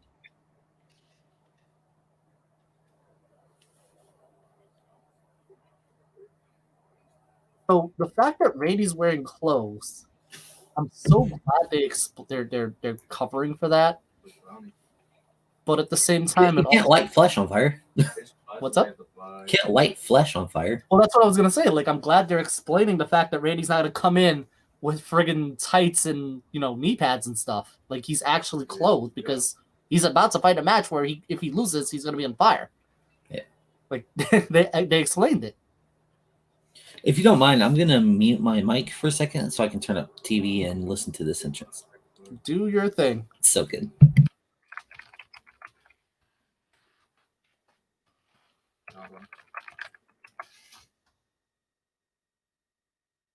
In the meantime, I'll comment on them and keep track of what's going on.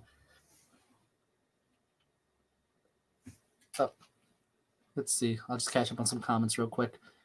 Goldberg ruined what the Fiend was. I don't know. The only reason I say that is because if we didn't mention that Goldberg wrestled the Fiend and won the Universal title after or before that amazing Firefly Funhouse match, I don't think we would even be remembering that Goldberg bought the Fiend in Saudi Arabia. And since you mentioned that, was it Goldberg that ruined the Fiend, or was it the Fiend getting bailed out in that Hell in a Cell match? Well, that's the thing. That's the one that I remember between the two the most. You know what I mean? That ruined him, and then they added Goldberg. Yeah. All right, back to the show. Now saying so far the Fiend's kryptonite has been people who use the spear, Reigns, and Goldberg. Fair. So naturally that means that Randy Orton's going to lose this match because he doesn't normally use the spear. But that is a pretty good point. Clinton saying this is the first time Brady's been in a Inferno match. Remember the first match with Kane and Bray. Yeah, we were mentioning it earlier. It's the Ring of Fire match, but that match wasn't a true Inferno match. It just happened to be a match with the ring on fire, and you won by pinfall or submission. This one is like you legitimately have to set someone on fire. Troy saying Bray's entrance is one of the best in quite some time. Husky Harris ruined the Fiend. That's legit. I mean, he buried Husky Harris right now. He's now Huskus the Pig. So, Martin saying, yeah, I hate with this match how this is a regular Inferno match. This should have been a cinematic match, not a match in the ring. I think what's going to happen, because I see what I'm noticing is the ring, the LED boards. I don't know if the LED boards are on the ring, or if they are, like Chris mentioned before, it's probably going to be set on fire on the ring side area, because I see there's stuff around there. But I'm also thinking this match is probably going to end by a cinematic in the background. Yeah, they have a secondary what's the word? Boundary. Usually the wall where the fans are, there's one in front of it with the fire. Right. So it's like a double wall, I guess you could say. I'm not sure what to make out of it though. Because are they gonna set someone on fire? Right now, the two questions I'm thinking: are they gonna set someone on fire in a cinematic fashion, or is this pay-per-view already taped and they're just splicing in footage? Because how else do you explain someone being burned here in the ring? I don't know. I don't know. That's my take on it.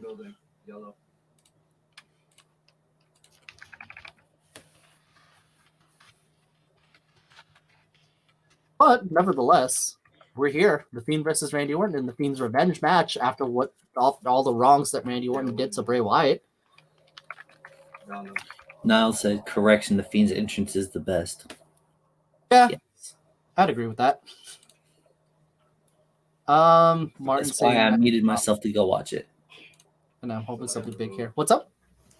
So that's why I muted myself to watch the entrance. Yeah, no, I was just keeping things going. Let's see. Martin saying he's hoping for something big here. Something big is going to have to happen. We're just trying to figure out what's going to happen or how it's going to happen. Like Mal saying right here, maybe things outside the ring will be on fire until when you have to put the person through something on the outside. But like, where's the fire? There's no fire.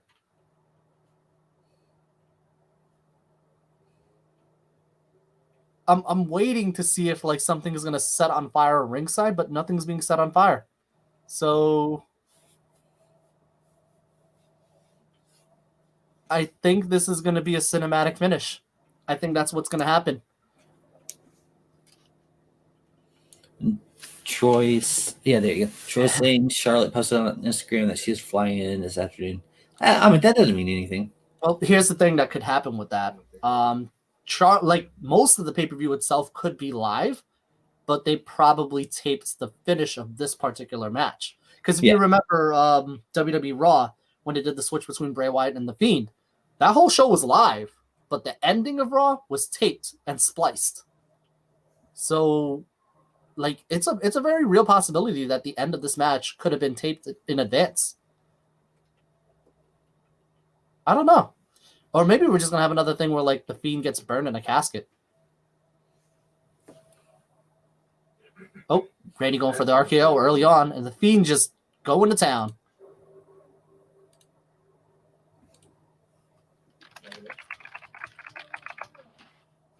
Chris, what are you thinking, man? I want fire. This is an Inferno match. Light it on fire.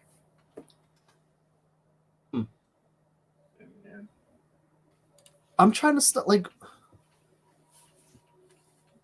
It kind of irks me because the historian side of me was expecting a full Ring of Fire. Yeah, I mean, yeah, we all were. Yeah, but maybe that's part of the Firefly part. Maybe they had to catch a Firefly and go and set it on a little stand to light each one. I'm now saying maybe they have to manually put things on fire to put them through. I guess. Oh, Randy with a nice drop kick, stunning The Fiend. Troy saying the Cine finish. Yes, you are correct. I think that's what it's going to go up to. And he's also seeing Crazy Steve. Bray needs new ring gear. I kind of see it, but I don't see it. Only because Crazy Steve, like with The Fiend, you see it. You clearly see it's a mask. But with Crazy Steve, I could see just face paint. I don't know. Maybe the clown aspect of it, I guess. Oh, very nice crossbody. I love that move. It's so good. It's like a battering ram. I need to see. Oh, setting up for Sister Abigail. I felt so bad. And Randy counts her over with a backbreaker. I love that backbreaker. This guy right here. Dude, that looks so painful. It really does. Oh, and The Fiend just jumps right back up. Oh, yeah. I mean, I expected, but it's still amazing. Oh, Sister Abigail. Randy taking Sister Abigail just dropped immediately. Oh, my God.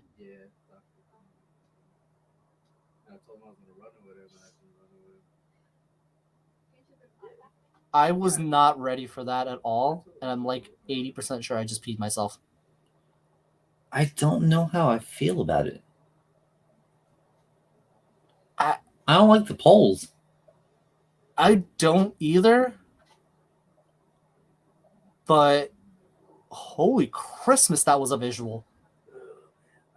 Okay, I think I might have an idea on how it's going to end. Go for it. I am absorbing things at this point. Maybe one of them gets thrown over the barricades and then stands up. Like maybe a stunt double or something stands up and they're on fire and they're all freaking out and stuff. That's probably what's going to happen, but also to note, The Fiend is wrestling with his jacket. He doesn't normally do that. No, and Randy also has his jacket still on as well. So like what I'm trying to look at in particular is the fact that Randy's sweater is not very thick. Like it looks like a regular, like it's no different than my hoodie. Yeah, no, that's thin, very thin. But the Fiend's jacket looks pretty thick. It's also made of leather. This is true. Hey, a strap. Leather strap. We just had a strap match on NXT TakeOver. It was a good one. It was a very good match. That visual of the Fiend just raising that fire, that was dope. That was like Troy said, that fire was cool and not possible. Absolutely. You can only do this with the Thunderdome. You can't do this with a real crowd. Oh, he set that strap on fire. Yeah, he did. Oh my god. That is cool. That is so dope. Do something with it. It's about... You need to get that... His sleeve almost caught on fire. I saw that. Troy said, who is doused in kerosene? One of them are. One of them are. They would have... If it was Bray, he would have lit on fire while holding that strap. That strap got really, really, really close to his jacket. Plus, it's a leather jacket. Leather doesn't burn too much. Oh, Jesus. I love these visuals right now. They're just pushing with the Fiend. Like, he wants to murder Randy Orton. He doesn't even want to win. He just wants to murder him.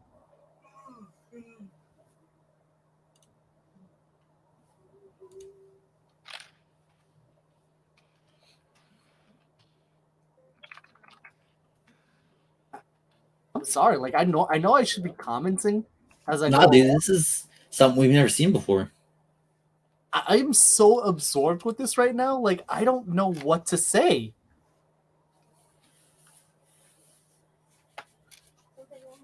Joe saying, how long is this TLC show? This is the main event, bud. Like, this is the last match. I could see it maybe going another 10 minutes, maybe a little longer. Try to round it around the 9 o'clock hour. Chris, are you seeing what I'm seeing? Yep, he's lighting his own chair on fire. Well, but dude, do you see what he's doing? This is so dangerous. Yo, this is, oh my god. How is this happening? They are going full turkey right now with this.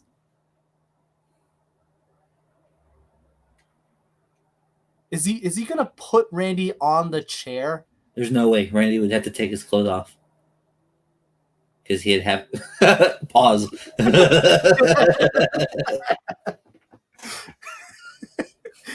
Yeah, he's gonna put him on the chair.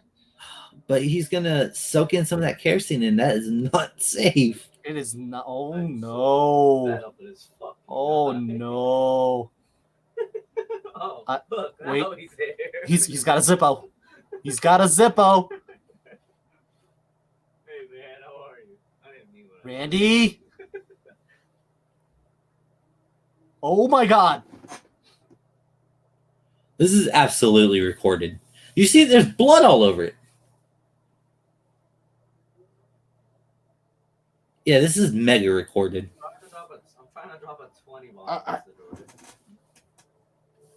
I don't know if that was blood or if that was wood stain. No, it's blood. It's just, oh, you touched it. You better be happy you're not on fire. Nah, he didn't catch on fire, but Joe asking if we're doing the Monday Night Raw review. Yeah, we are. We're definitely doing Monday Night Raw tomorrow. Like, you guys definitely have to join us for our thoughts on that one. Like, holy Christmas. And correction, on Friday. This is the closest WWE will ever get to a death match. Yo, I don't.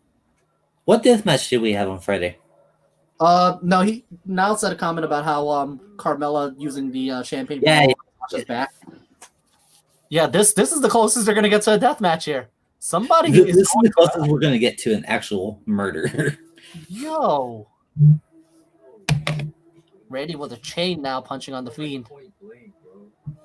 I was genuinely terrified for like 2 seconds that Randy was gonna catch that because they still had a shot of the Fiend lighting the gas with Randy in the background. Oh, he's gonna put the Fiend's face in.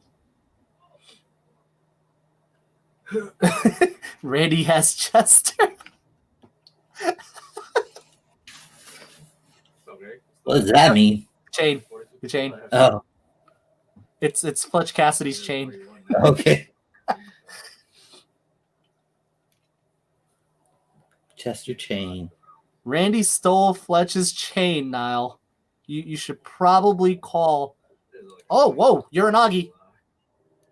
You should probably call Fletch into this one. I mean, we're supposed to be doing an interview with him down the line, too. So he's definitely going to want to hear about this one.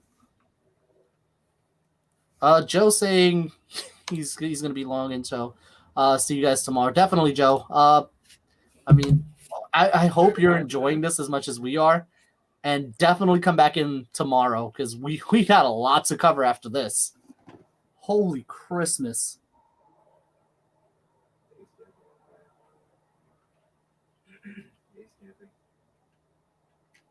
I'm terrified right now for like both of these men.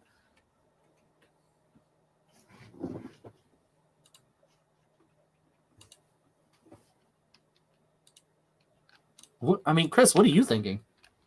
Fuck, I don't know. This is intense, dude. I'm just trying to. So look, there's maybe that red is like goo that catches fire or something. Because it was on the chair, it was on that just now. I don't know. Ready with that DDT. See, now here's the thing I don't like about this match. Every hard move that's getting hit, like the DDT or like the Uranagi and stuff, The flames. Normally when you see it in the original Inferno match, the ring shot up with the flames. Yeah. Now you're just seeing it like around the arena. It kind of comes off as cheesy. Yeah. Troy saying that blood is an accelerant. Yeah, but where did the Troy, blood where did you in? You were. He might be running on a delay. Like No. Where have you been the past 40 shows that we've done? Oh, You're knowledgeable. It was on the strap and the axe handle too. Oh, Yeah, good I saw eye. it on the axe handle in the chair. I didn't notice it. Oh, whoa. The Fiend is dangerously close to that fire. Oh my God, he's on fire. Oh my God, the Fiend's on fire. Orton wins. He's still wrestling. Oh my God. I knew you were gonna do that. All right, time to zip line up there. Oh, it fell off. You got lucky. That shit hit the fucking edge of the cliff. Orton wins. Orton wins, but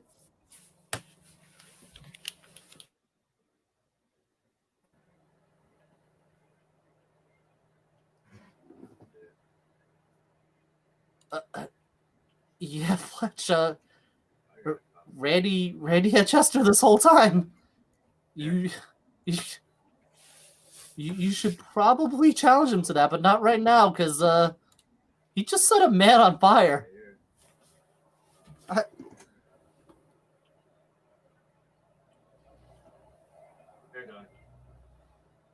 Here comes the mandible claw. That was a visual. Holy Christmas.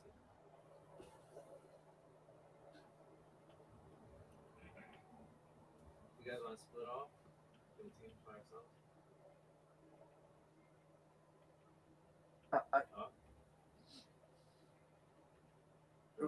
What is Randy doing? What is Randy doing? Are you sure? Randy's getting gasoline.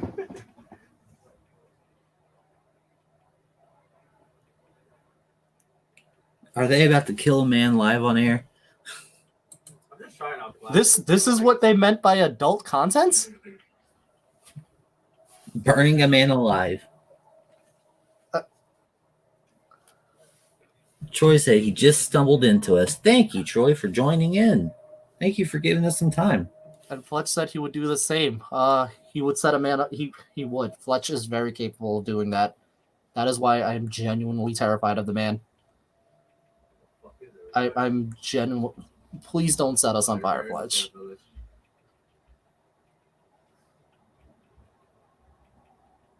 Randy's not going to do this, is he? Bobby has a lighter.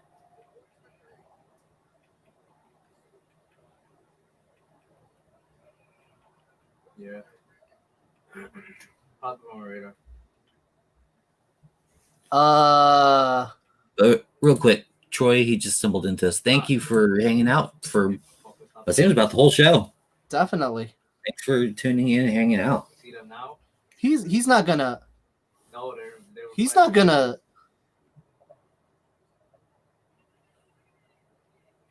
Chris, he's gonna set him on fire. Looks like it. I kind of want to see it. I am.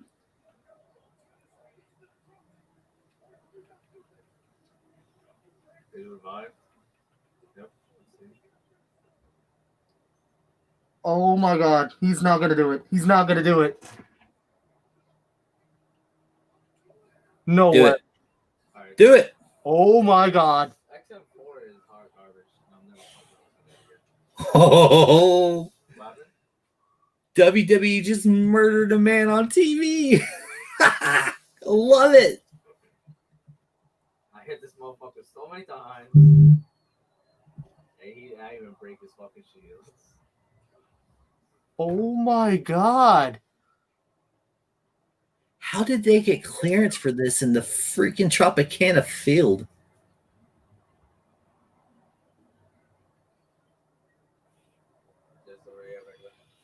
Ladies and gentlemen, WWE just killed a man on live television. I have no idea what to say about that.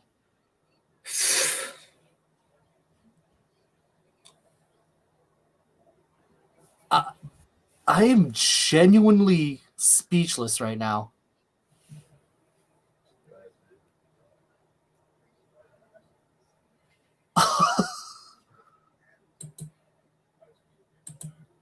Troy says Strawman Bray they switched. Yeah, they probably switched when he rolled out to get the stuff. Gabriel saying who died. The Fiend just got lit on fire completely and burned alive. So the Fiend is dead. And, oh my God, I sincerely hope that was a stuffed Bray. I'm like 90% sure that was a stuffed Bray Wyatt or like some kind of. It had to have been. There's no way they left someone on fire that long. They made it a point to like cut away from Bray like quite a bit, and then cut back into Bray just laying down there. So it was a mannequin, but like the visual, the visual, and it wasn't just his clothes on fire; his face and hair was burning. My God. Joe, you're damn right. There was no fuck shit in that. That was that was heavy. Yo, that was heavy. So how do they res the Fiend? He's not Taker. Well, that's the thing. The Fiend is a supernatural entity in and of itself. He's the Fiend. So like it's easy to explain that he'll be res back, but like that was something. Yes. Yes, Dynasty. That's my only answer is yes. Okay, well, let's end the show on this note because I don't think I can get it. Ladies and gentlemen, oh man, I don't. That was what appreciates it. I mean, what a great show. Renzo, what the fuck just happened? Yes. Chris, end the show. Ladies and gentlemen, what a show. That show was a very, very good card. They had maybe 1 or 2 weak spots, but the show, one of the better shows they've had all year. So, unfortunately, Nick wasn't able to rejoin us, so let's see, hold on. But it's not established entity like Taker too soon to kill off. Andrew, did you see that? Yeah. That's why I'm finishing the show because he cannot talk. I'm shell shocked right now. I didn't know. Just end the show. Okay. Ladies and gentlemen, thank you so much for watching. Arguably one of the best shows of the year that WWE put out. Definitely going to make people want to tune into Raw tomorrow night, which is what USA and Vince want. So join us tomorrow night for Monday Night Raw. We will be on at 8 Eastern, 7 Pacific, or 7 Central, as per usual. Again, thank you for watching. Thank you everyone in the comments. This is hands down been probably our most successful stream. People commenting, people watching, people viewing. Our Facebook, our YouTube, search us, Respect the Ring, our Twitch. twitch.tv/respect the ring. We had friends and fans on all 3 platforms. So we are going to call it for the night. For Andrew and for Chris, thank you very, very much for watching the show, and we will see you all tomorrow night. Peace out.